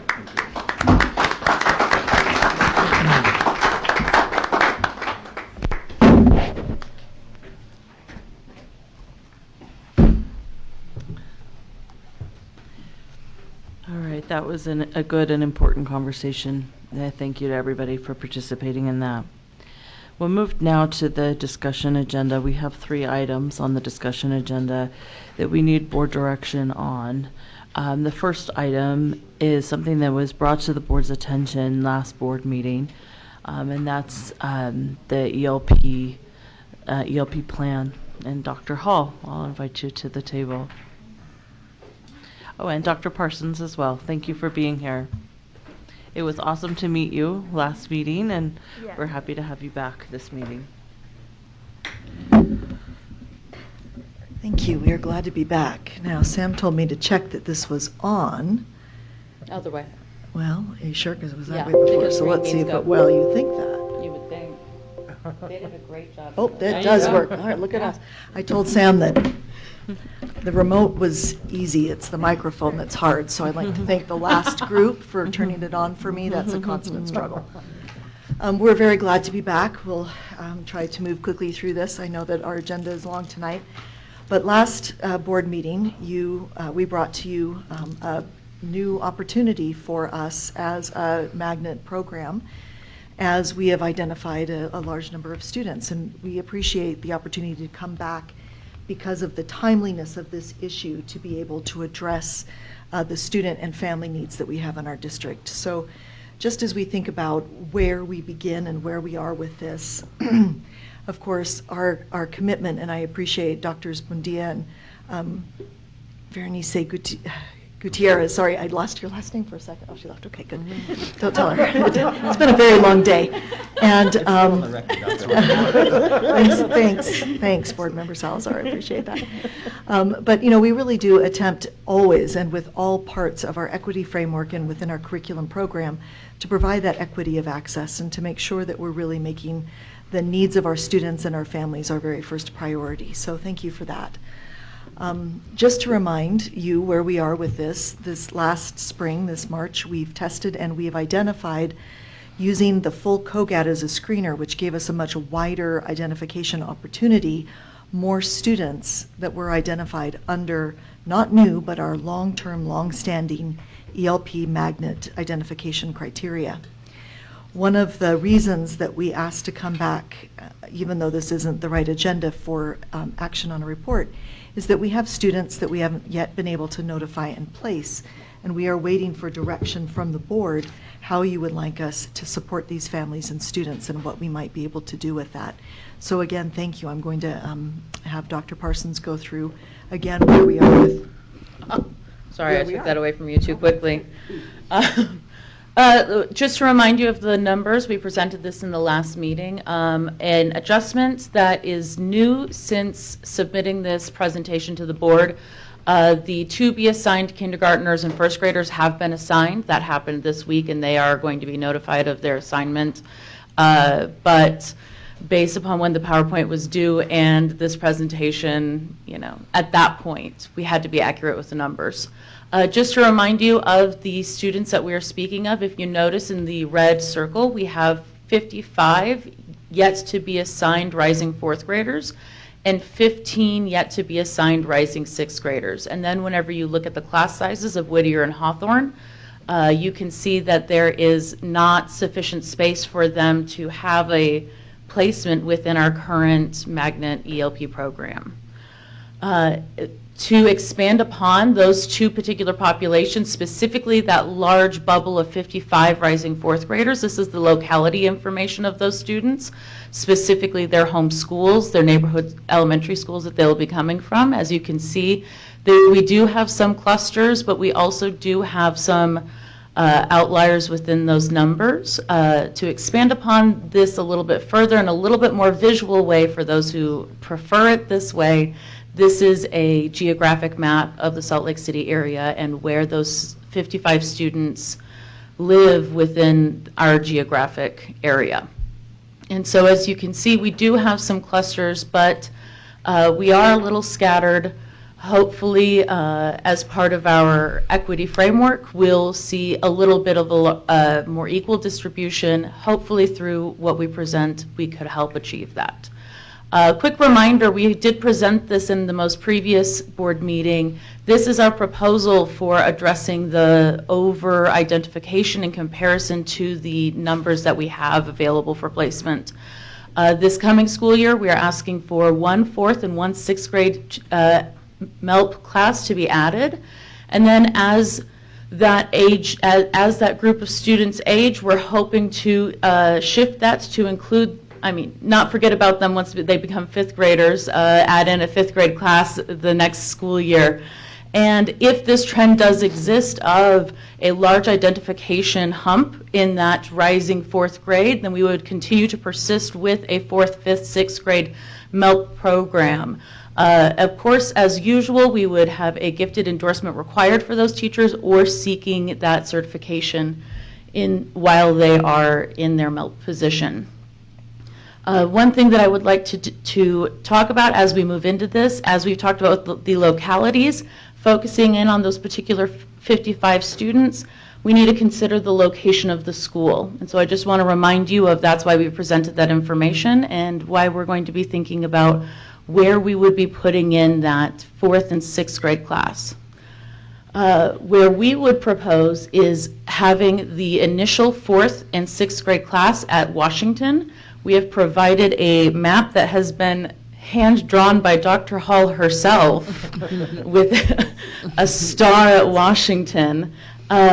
Keep in mind that number 55 is above a class size, and so we do have to consider possibilities of further distribution and expansion of the program if needed. That's what that school 2 is with those open bullet points. We really appreciate the advice and perspective of the board, who represents our entire Salt Lake City community, of where locations for that overflow further expansion could exist. If you look on our map, we have considered North Star or Franklin. As you can see, as we've denoted, again, hand-drawn, very beautifully. But that would be something that whenever we yield to questions, we would really appreciate the perspective of the board on that particular component. So to wrap up our portion of it, our immediate next steps with the discussion that we're about to have and the action taken by the board, if we do have a cohesive plan, our next step would be to post those MELP positions to start to fill them, notify our parent guardians of those who are newly qualified, and then also offering an opportunity of those who are currently within our MELP program the opportunity to transfer to the new site, considering it is one program functioning at multiple sites. And so you never know. They might really appreciate this opportunity to be at the new location. Constructing a matrix for assignment, of course, traditionally we provide deference to those who have multiple children within the MELT program. We definitely don't want them shuttling across the district for multiple students at different school sites. And so to keep things like that into account in comparison to also preference of the families. And then, of course, having a fresh set of open houses for parents to be able, parents and guardians and families to be able to experience the MELT locations and the MELT programs. Whittier's is already scheduled. I do believe it is for the 24th.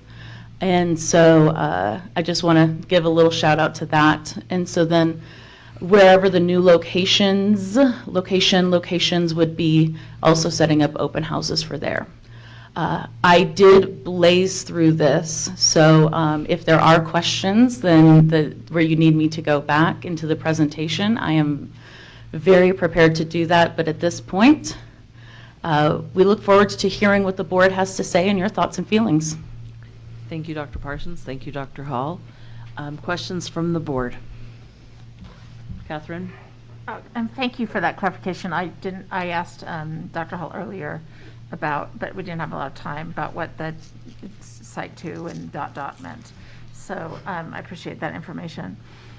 So you're thinking that we better not to have 2 fourth grades at Washington, or you're thinking that's an option as well? Oh, that's definitely an option. Okay, and then it would be, they could go back and forth. Okay, so I get, if we brought each of those, if everyone accepted the replacement, which probably won't happen, but Historically, that has not happened. and everyone and you had all 3 fifth grade classes go to 33, which would be a very large class.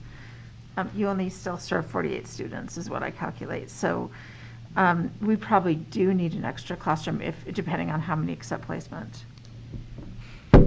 We may need that extra classroom. One of the things that we have also discussed is making sure that students who have been identified for magnet in this placement also know that they would be automatically eligible to be in their neighborhood ELP programs. Sure. And so it would be a really close piece. Right. It is possible. It could go either way. Yeah, sure, I can see that. So that answers my first question. And the second question is, if there's spaces available, would it be possible for students from the other schools to do any switching, Whittier to wherever the new site is, Hawthorne to wherever the new site is, and back and forth? Or are you planning on serving siblings? The other question I have is, if there's siblings who have other siblings in a program at Whittier or Hawthorne, would they have first priority to attend that school? We would still maintain that traditional structure of, if they have a sibling in Whittier or Hawthorne, honoring that placement to keep entire family units together. But we are very prepared to offer and extend out to already identified magnet students who are rising fourth graders and sixth graders, of saying, if you are interested in transferring into the Washington location, fill out this form and send it right back to us, and we will work on that to help make sure that we are honoring the needs and the desires of the families in the MELT program. Mm-hmm. And my last comment is that I did get a letter from someone on the SEC. I'm not sure if they're chair or not. They're the vice chair. Vice chair.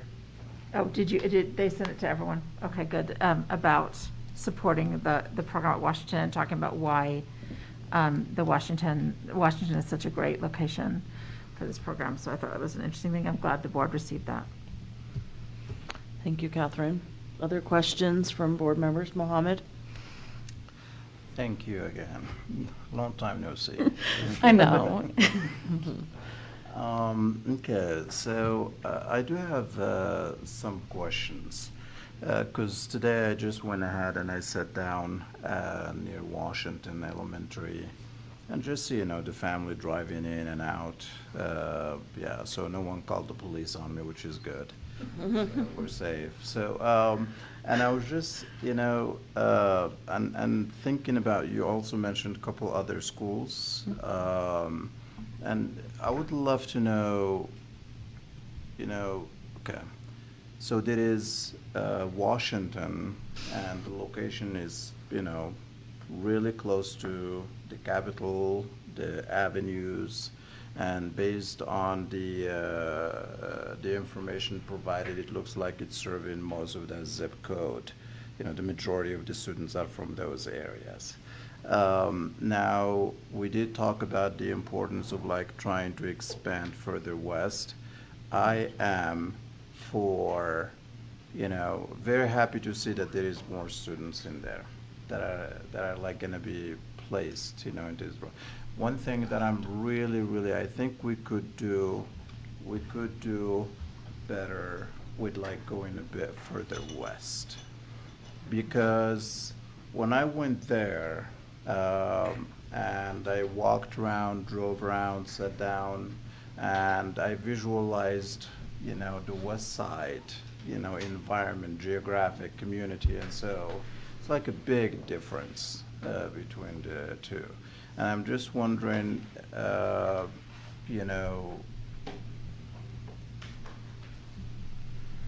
what do we need to do to choose a school further west? Because I know we're like running into a time crunch and so, but I think as a board, if we need to call another meeting to just get that going on and vote for it, then we're gonna need to do that. Because we wanna take one hard, correct shot to this, so that way we won't have to worry going back again, and then we'll expand from there. And it's been, so you see what I'm. Thank you, Mohammed. I think what I'm hearing, and you can answer that, Dr. Hall, is that they are recommending Washington based on the things they've looked at. Yes. And then if we add another class, they would definitely be looking at a farther west site, with potentially that being Franklin or North Star. Yeah, and for me, I'm going back to. You want to start off. We would like to start off further west, because we are going back to the precinct where like the first ELP was closed. So we're just like doing like a reverse back, instead of like, let's move the other direction and then we'll take it from there. Well, thanks. I appreciate that feedback, Mohammed. Bryce? Yeah, I have similar comments to Mohammed as well. I definitely understand, just looking at the data that's been provided, why Washington is what is being recommended.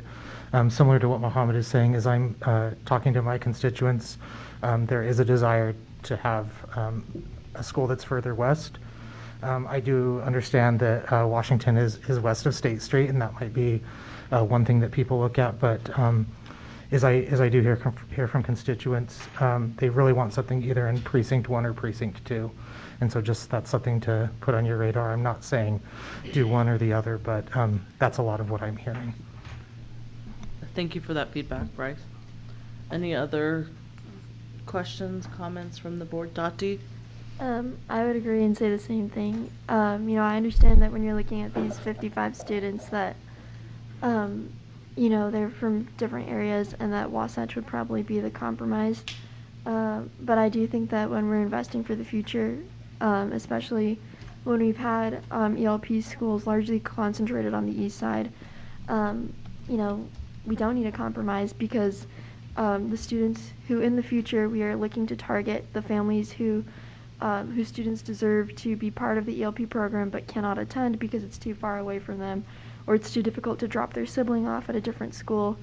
I really do think that it's really important to have a school farther centered on the west side, because that's an important future investment that we want to make for equity. And you can't have excellence without equity, so. Thanks, Dati.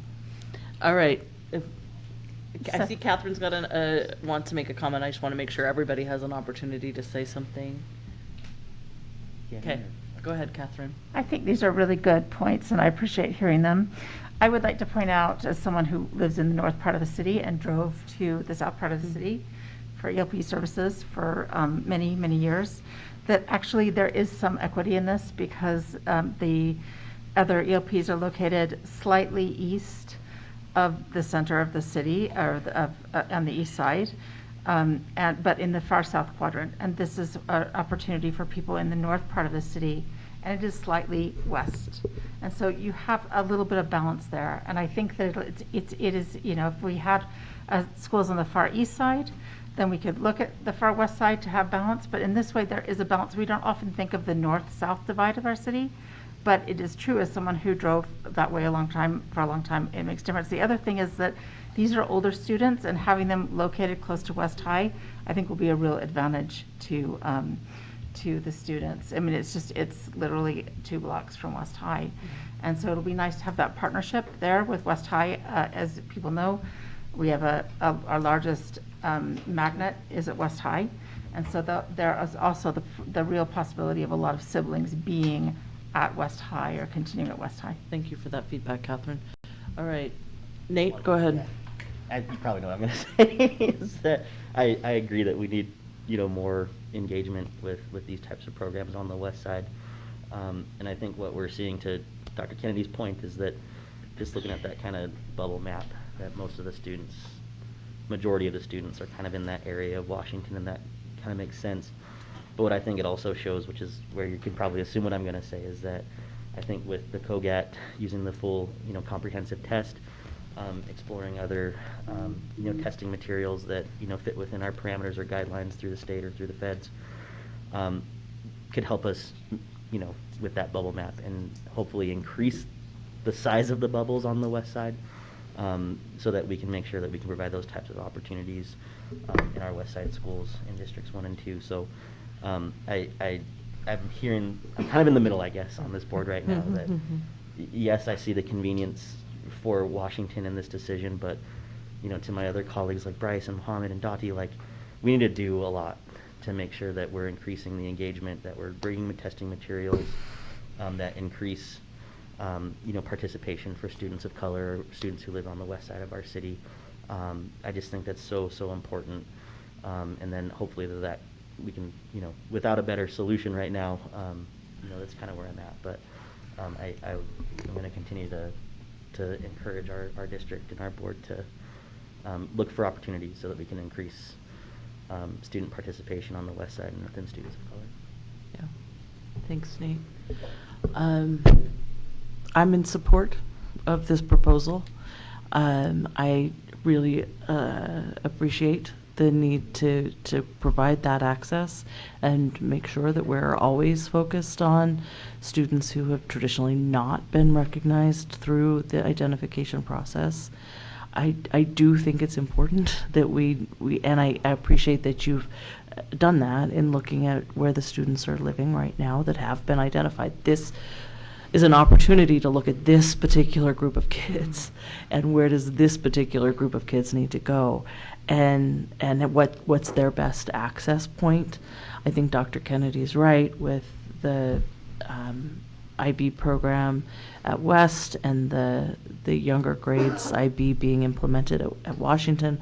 I can see some really good logic in your train of thought in the choosing of Washington.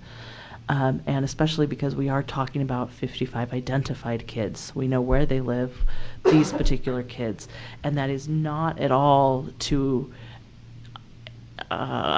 just undervalue what my colleagues are talking about, needing opportunities on the west side and within Precinct 1 and Precinct 2. I'm in full support of that moving forward. But for this next year, for this particular group of kids, I'm fully in support of the proposal that you got that has them at Washington. If there aren't other questions from the board about this, I would entertain a motion to move this to action. If I may, one more thing before. Absolutely. Yeah, so, this program has been around for years and years, and never have had the blessings of even landing on the west side. And here we are finally discussing this. We're bringing it out here, and we have an opportunity of putting something to action within a very short period of time. And I mean, like, yes, we could move on and we can put in Washington and we'll get going on.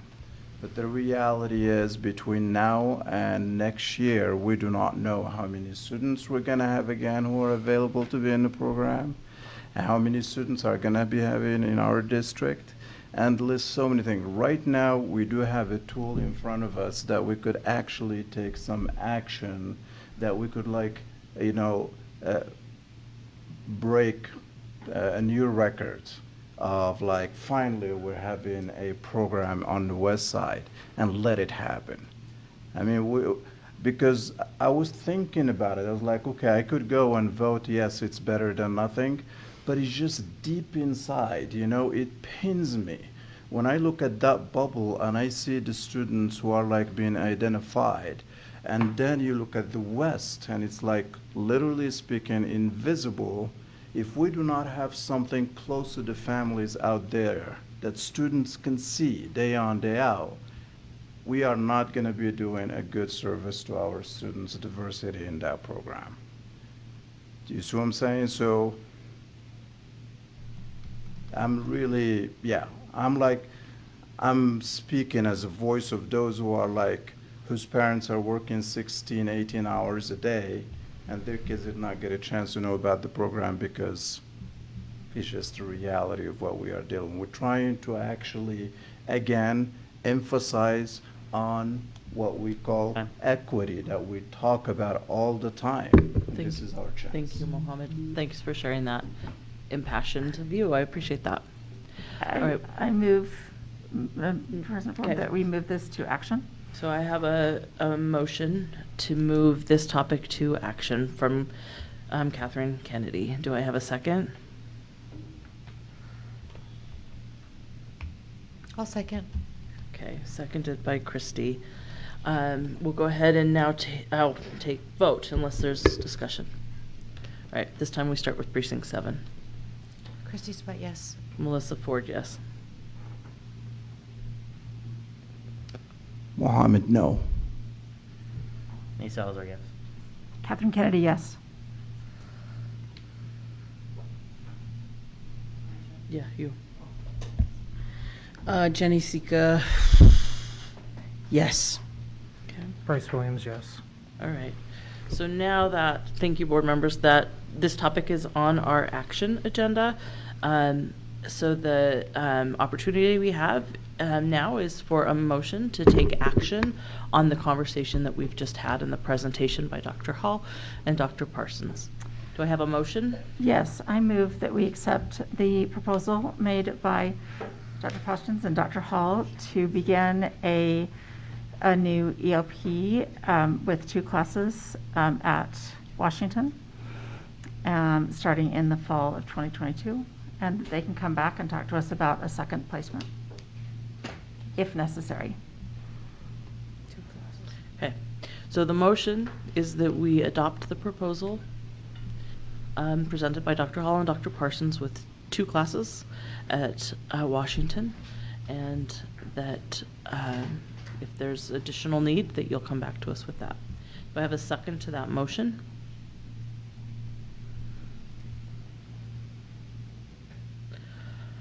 I'll go ahead and second that. Sorry, I don't do that very often, but I'm going to go ahead and second that motion. Do I have any discussion to the motion? President Ford? Yep. Go ahead, Nate. I appreciate the sentiment of Dr. Kennedy's motion, and I also appreciate the sentiment of Board Member Bates' pain that he describes. You know, I feel the same pain, Mohammed. I really, really do. And I would hope that, in just speaking as an individual board member, not necessarily or certainly representing the entirety of the board, that I think you should come back. And I really hope that those numbers are increased for our students on the west side. I've talked a lot as a board member about other tools, like what other tools can we use other than the COGAT that are more culturally responsive, that have actually been, you know, studied and tested and implemented within communities of color, within students of color, and that population. We have to be able to do something, you know, to increase the numbers. So I individually, and certainly outside of the context of of the board that the motion that Dr. Kennedy made, I anticipate that you'll be coming back, and I anticipate that we'll have opportunities that increase engagement and opportunities for students of color within these types of specialized programs like ELP, so on and so on, so that we can make those types of decisions moving forward that are more representative and culturally responsive, that meet students where they're at and families where they're at, because it is a challenge to get students to different locations if their siblings aren't in it. I will say it again, that I worry, my hesitation about these types of programs is that it creates an us versus them type of mentality. It creates, and then subsequently, that type of mentality can impact a student who's not in a program like this to feel included in their school community as a participant, as an equal or an equitable participant within their classrooms, within their hallways. So for lack of a better program, I will support where we're at right now. But I really do hope that we can come back and as a district, through your expertise, come with solutions that we can consider, come with out-of-the-box ideas that we can consider to make sure that we're much more representative with these types of programs for students and all of our students that we talk about so much. Thank you, Nate. Go ahead, Christy. Thank you so much. I appreciate all the information that you've provided, especially over the last, I don't know how many times Tiffany you've been in here. I'm just going to echo what Nate said, and probably not as eloquently as he did. But I think that, we just talked about equity and access earlier, today, and I think it's so important that in our declining enrollment, and I know that I've talked to you about this, Dr. Hall, that we need to find ways to attract kids into our schools. And so we need to have options, we need to have programs, but we also need to have access and opportunity for the kids that we already have here in our school district to make sure that we're serving, the best of our opportunity that we can. So I agree with Nate. Let's make sure that we continue this conversation, that we're looking, at opportunities to expand or to look outside of the box of how we can provide, education to, to families and to kids who want a little bit more that possibility, or even to recognize that they can participate in programs like this. That wherever in their life they've been told that maybe they couldn't, that we need to be the people that tell them, yes, you can. And so we need to be able to provide those pathways for our kids. So thank you again. I am going to support this tonight because I am hopeful of everything that you've said tonight, that you'll be back here again and we'll be talking about this more and more. Thank you, Christy. Jenny? Yeah, just to go off of what everybody's saying, my first meeting with the MELP or the ELP program, that was the very first question that stuck out to me and was addressed in that meeting is how do we get more people from the West Side to be involved? And it feels like tonight's decision, we're moving from that. And I don't know if the continuous meetings, if we've progressed on that question. How do we get more kids from the West Side to be part of the MELP program? And being from the West Side, like I know we have neighborhood ELP. I don't know the differentiation. Like there is a difference, and so to have a magnet program on the West Side would be, if you want more kids on the West Side, you bring it to the West Side. And I don't know how much more plainly that we have to get with that. I don't know what all of the, data or information that you need, or why do you guys have that choice of putting it over there or where Washington is? I'm not too sure. However, if you guys want more kids from the West Side, bring it to the West Side, and you'll get it. And there's plethora of children who will benefit and who are actually deserving of that program. So, thanks, Jenny. Yeah. All right. Go ahead, Mohammed. Yeah. So, tonight's vote, basically, the direction you vote is an indication of, what direction we want this equity to be heading. We are not saying no, we do not want this program to continue or any of that. All we are saying is we want the school that is closer to the families on the west side. So, because when people come into the school and they see, oh, there is a classroom, what is that about? There is that curiosity aspect of it, you know? And it's also good. It really is, we owe it to the West. It is part of our school district. You know, it is we owe it to them. We've had this program for how long now? And we've never had it on the West Side? Come on. I mean, the time is here to do that. Thanks, Mohammed. I'd like to just take my time to make a comment. Thank you for expressing that, Mohammed. What I feel is that we have a proposal in front of us with some time, not very much, because this identification happened just recently, Yep. and some conversation about the location and some conversations with the location and their ability to accommodate this at Washington. And we need to give direction tonight, because otherwise we are leaving 55 kids in 4th grade and 15 in 6th grade without a placement. And I don't think we can choose a site tonight other than Washington with true fidelity to our process of kind of figuring out how it would work. And so I still feel like I want very much appreciate what you're talking about, Mohammed, in terms of, and Jenny really clearly saying we need to have that sites on the west side. But I think the practical nature of how I'm approaching this, I guess, maybe for tonight, is for this pilot program that is for now, the next 3 years, that Washington is a good choice, which is on the west side, which is close to West High. It's not as, I understand what you're saying, Mohammed, but I just still feel like I want to honor the process that these two women have gone through in leading this conversation. So that's my 2 cents. Catherine, Go ahead, and then Bryce. Bryce. Go ahead, Bryce. So I'm really torn on this right now. Being a representative from the West Side, I'm very much hearing basically everything that Mohammed and Jenny have just said, and I'm really torn just thinking about the constituency that I represent. But I'm also hearing, again, we have 55 students that we need to place. As I'm even saying this right now, I'm still torn on how I'm going to vote. But I will put trust in the district and Dr. Hall, Dr. Parsons, whatever decision is made, that we will really think about our West Side constituents. And part of the reason I came on this board is that I felt like our West Side was not represented. So just ask that you keep that in mind after the vote. Thank you, Bryce. Go ahead, Catherine. Just a quick follow-up. Just a quick question. We did offer the full COGAT to every 4th grader, is that correct?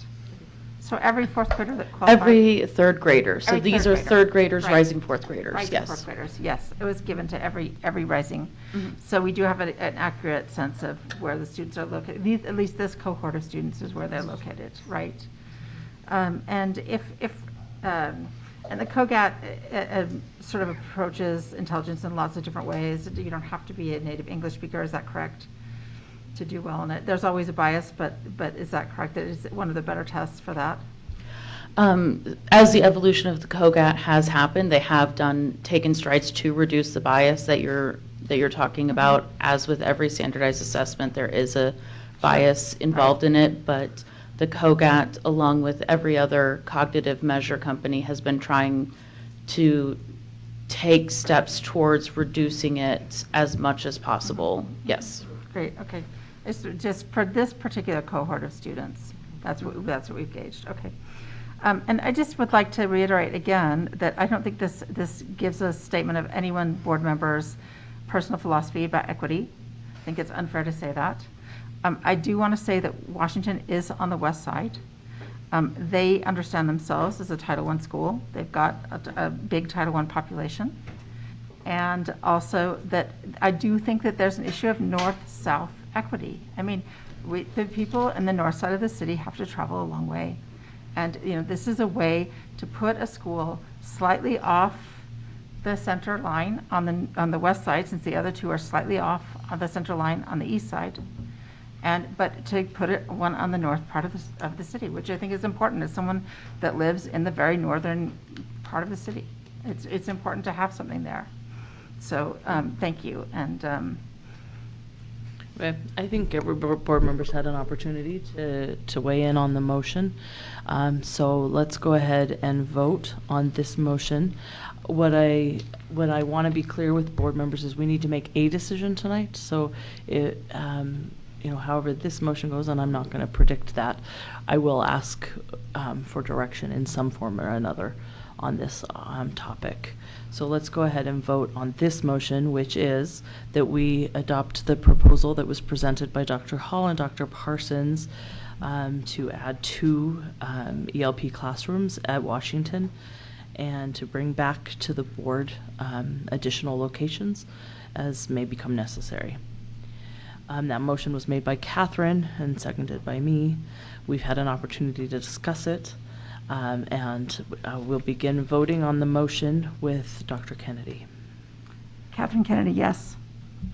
Nate Salazar, yes. Mohammed, no. Melissa Ford, yes. Christy Sweat, yes. Bryce Williams, yes.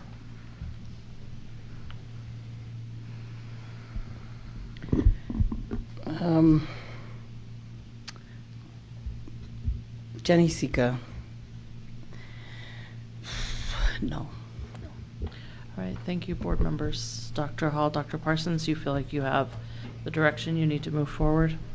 All right, thank you. Next up on our discussion agenda is the school land trust plans. For that, we'll invite Dr. Taylor to the table. It looks like you've got your area directors with you. Thank you all for being here. We had an opportunity to look at the land trust plans at our last meeting.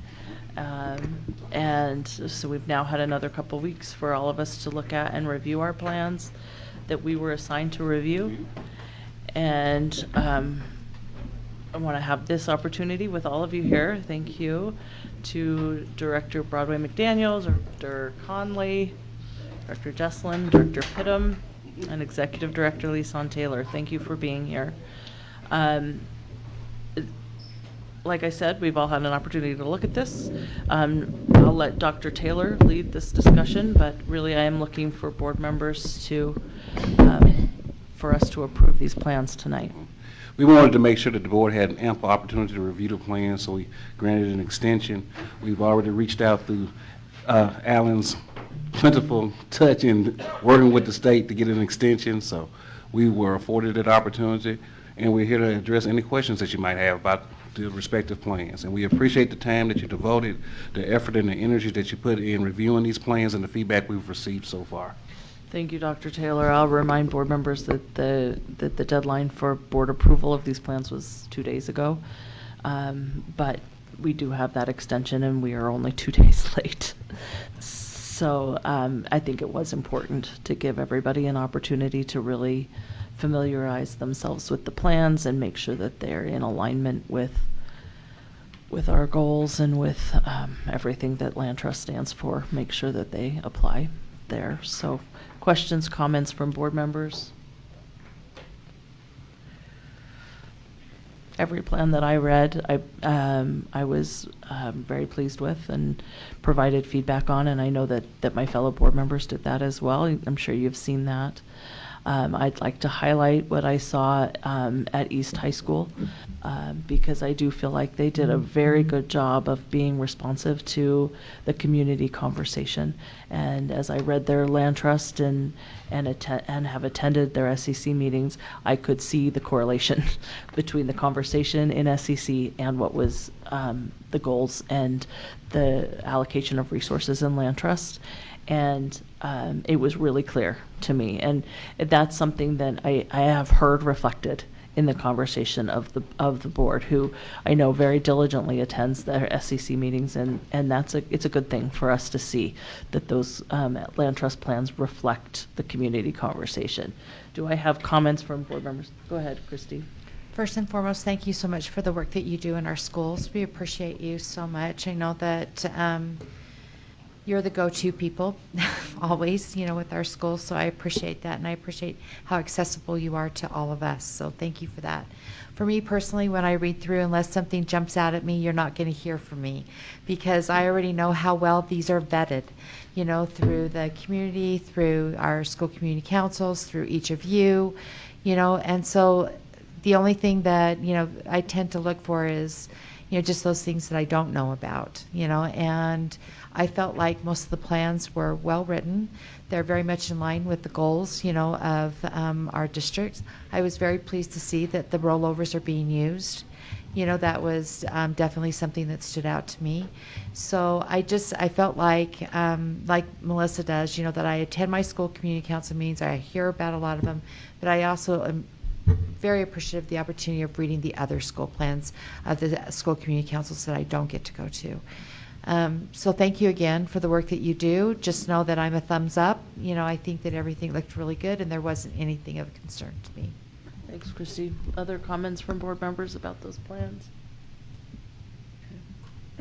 I just would echo Christy in saying that I really appreciate what you have done in our schools, and to thank also the SCCs and the school communities in general for working hard on their plans. I mean, I think most of us see the work that goes into them, the thoughtfulness that goes into them, and I appreciate what schools are doing to be engaged with their communities, to better their students and things like that. Thanks, Catherine. Other comments about the land trust plans? So I would be open to entertaining a motion to move the land trust plans to action. I move that we move the land trust plans to action. I'll second.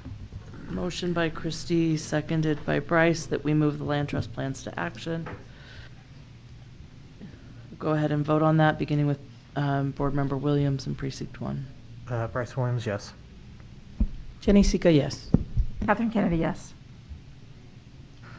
Melissa, oh, sorry. You go ahead, Mohammed. It is not here. Okay, Mohammed, yes. Melissa Ford, yes. Christy Sweat, yes. All right. The land trust plans have now been moved to our action agenda, and we'll go ahead and take action. And I would like to entertain a motion to approve the land trust plans. I move that we approve the land trust plans. Thank you, Christy. I'll second. Motion by Christy and seconded by Bryce. Any discussion to the motion of approval of the land trust plans? I have just a comment. Okay. I think that next year what would be really helpful to me and maybe my other colleagues is to really see or have you talk to us about the learning gaps and where you've been able to see progression at the schools, through some of the plans and the interventions that they've put in together. That would be very helpful to me to see that what are we missing or do we need additional resources?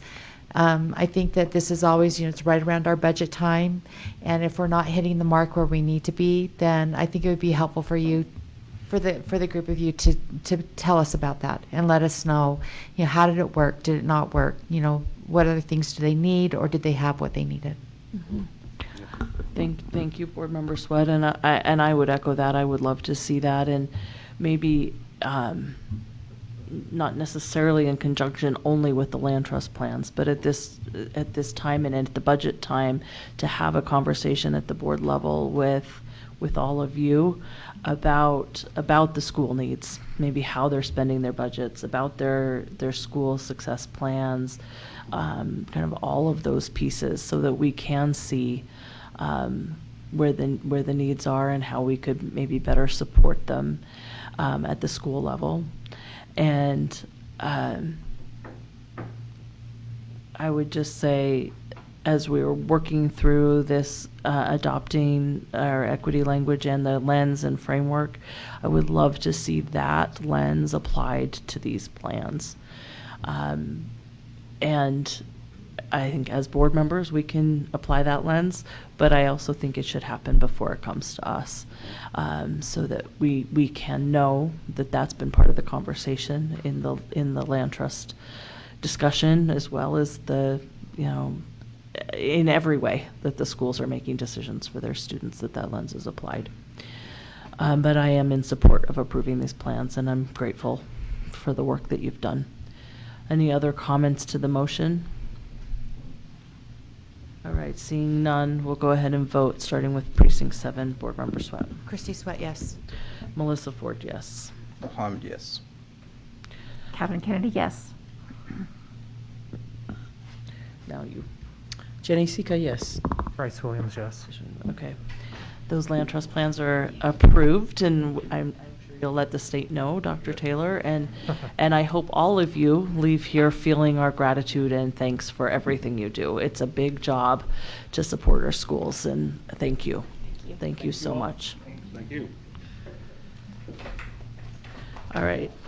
The last item on our discussion agenda is the HB 58 spring report. And do we have Emily Sutherland here to report that, or is that going to be reported by you, Dr. Buendia? Okay.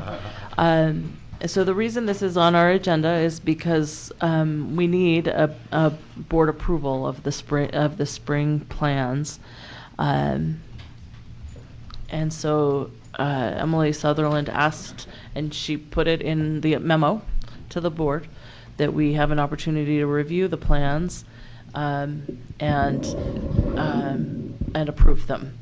And there were a lot of plans, and if Emily were here, I would tell her that I was impressed with the way the year-end reports reflect the feedback that the board gave to her when we looked at the beginning of year plans.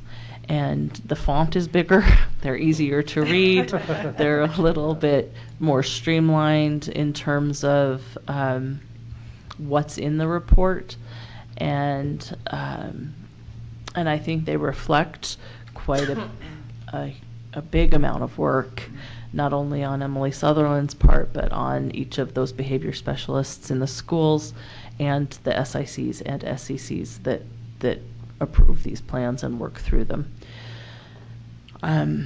Do I have any questions or comments from the board on these plans?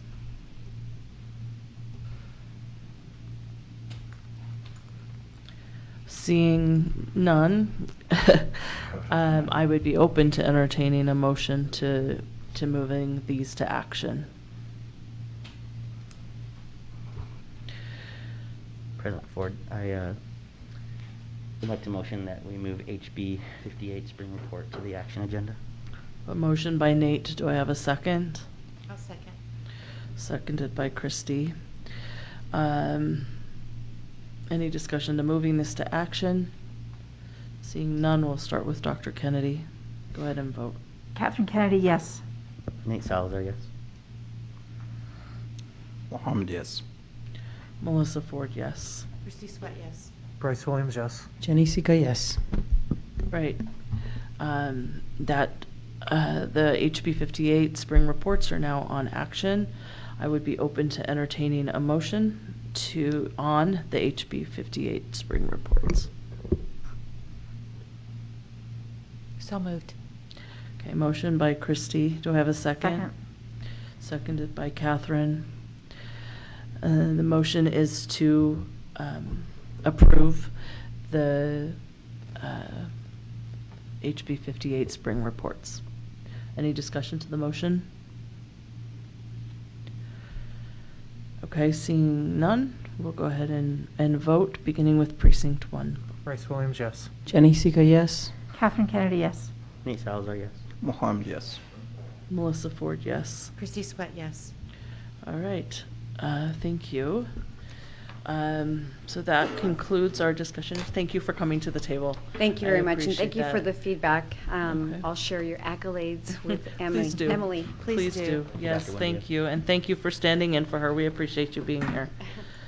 And thank you to board members for taking the time to read through all of this stuff, and you're knowledgeable about so many things, so I appreciate that. That concludes our discussion agenda as well as our action agenda, and we'll move to board member reports. So the table is open for board member reports. Go ahead, Christy. So I had a little rush of memory tonight, and I wanted to share something with all of you and maybe spark a seed with all of us. So a number of years ago, when we went through our census and we were looking at our boundaries and we were talking about how to provide more representation on our board into our north and southwest quadrants, one of the things that Heather Bennett and I were committed to was to stop differentiating between west and east side. That we need to stop saying that as a board. And one of the things that we talked a lot about is that in our communities, we all have names in our communities. I mean, I don't know if you know this, but in the Sugar House area where I live, which is also called the Parleys area, used to be where the prison was. And so for a long time, it was called the Prison Land. But, you know, we have Marmalade, we have Poplar Grove, we have Glendale, we have City Center, we have Rose Park. You know, I mean, Liberty, Capitol Heights, Immigration, Sunnyside. And I think that if we continue to differentiate all the time between, you know, a west side, east side, that we're not thinking about really representing the whole district. That there are disparities, there's no doubt about that. But I would like us to really consider, you know, looking at our communities versus always saying the east side versus the west side or the west side versus the east side. And that was something that Heather and I really wanted to change. And with the change of board, with the change of leadership, with change of superintendency, things get lost in the conversation. But tonight, it just came rushing forward to me as we've been talking about this. And I would just like us to think about, you know, I know we have our precincts, and I know we have our schools, you know, that are within those precincts, and we go to those SCCs, but maybe to think outside of the box and say, well, let's mix it up.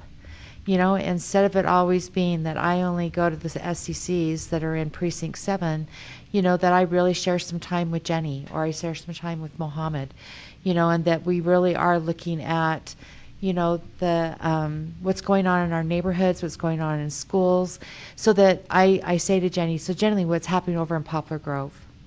You know, I have a granddaughter who lives in Poplar Grove, you know, and so I think that, yeah, I would just Which they say it's going to be the new Sugar House. Right. Do you know that? The new Sugar House Prison Land. Anyway, I just had a real strong memory that came rushing forward, and none of you were on the board at that time. And I just think that to really think about who we represent is all of the kids. And we do need to pay attention to the disparities of our district. There's absolutely no doubt about that. But at some point in time, I just would like us to think about neighborhoods. You know, that we're all from a neighborhood, and we need to care about each other's neighborhoods. And I'm more than willing to show up at somebody else's SCC, and I would love to invite you to any of my school SCCs that I go to by myself, most of the time alone. So anyway, that's my 2 cents. Other board reports? Bryce? First of all, Christy, thank you for that. I think that's something that I can commit to thinking a little bit more about, so thank you for that. What I did want to share is that I had the opportunity to attend a community event at Mary W. Jackson Elementary on Friday. It was their, sounds like they do try to do this annually, their art and book fair. Just want to commend the administration there. It was a fantastic event. I think there were hundreds of people there that evening. It was something that I really haven't seen in, you know, during the time that we've been in this pandemic. So I just wanted to give them accolades and kudos. It was really a great event to attend. Thank you, Bryce. Do I have other board reports? Oh, go ahead, Mohammed. Are you sure? Okay. So I have a few things that I want to highlight. You know, first, I just want to thank and congratulate Principal Dalia Cordova on her career with our district. Today was her retirement party. I'm sorry, Dahlia, I couldn't be there. I had a work commitment, but thank you for all that you've done for our district. I mean, Franklin, Backman are just a couple of the schools, including Benyon. So I just want to highlight that as, you know, not only a close friend, but a principal also in my precinct that I represent in Precinct 4. I attended the East SCC meeting. It was the last SCC meeting of the year. I thought we had a really good conversation. I look forward to more meetings with them next year. And to stay on the topic of East, I had the really awesome opportunity to attend a presentation by a U.S. history class at East High School. It was Mr. Dimmick's class, and their whole presentation to me as a board member was specific to student motivation and what types of practices can students and teachers be engaging in to motivate students to show up to class on time, to stay in class, to stay in school, to graduate. And I thought they brought a lot of really good ideas to the table that I'd like to share with this board at a later time, if not myself as kind of a liaison between the class and our board, or maybe even have these students come and give the same presentation. A lot of it really focused on the types of relationships that teachers and students can gain amongst themselves. What types of practices can we do to motivate students, or to let students know, like, hey, you're late to class, but not make it sound punitive or not make it seem like a public or corporal kind of punishment in front of their peers, because they did talk about some of those adverse experiences that they've had with certain teachers. So I was really grateful that I got the invite from a student, and that Mr. Dimmick and Principal Pedersen, had me in their school. So I just want to highlight, one, the hard work and the awesome ideas that these students brought to the table, and would love for this board to consider, information from that class, either their presentation or things that I can pull together to present to this board, and how it can influence things like policy or our PBIS plans and so on and so forth. But I do want to highlight all the students and their contributions. Yeah, they do a good job. I've been to Mr. Dimmick's class before. Thank you. Mohammed, you have a board member report? Yeah, just a quick thing. So I was just thinking about, as we are sitting here, we debate so many things.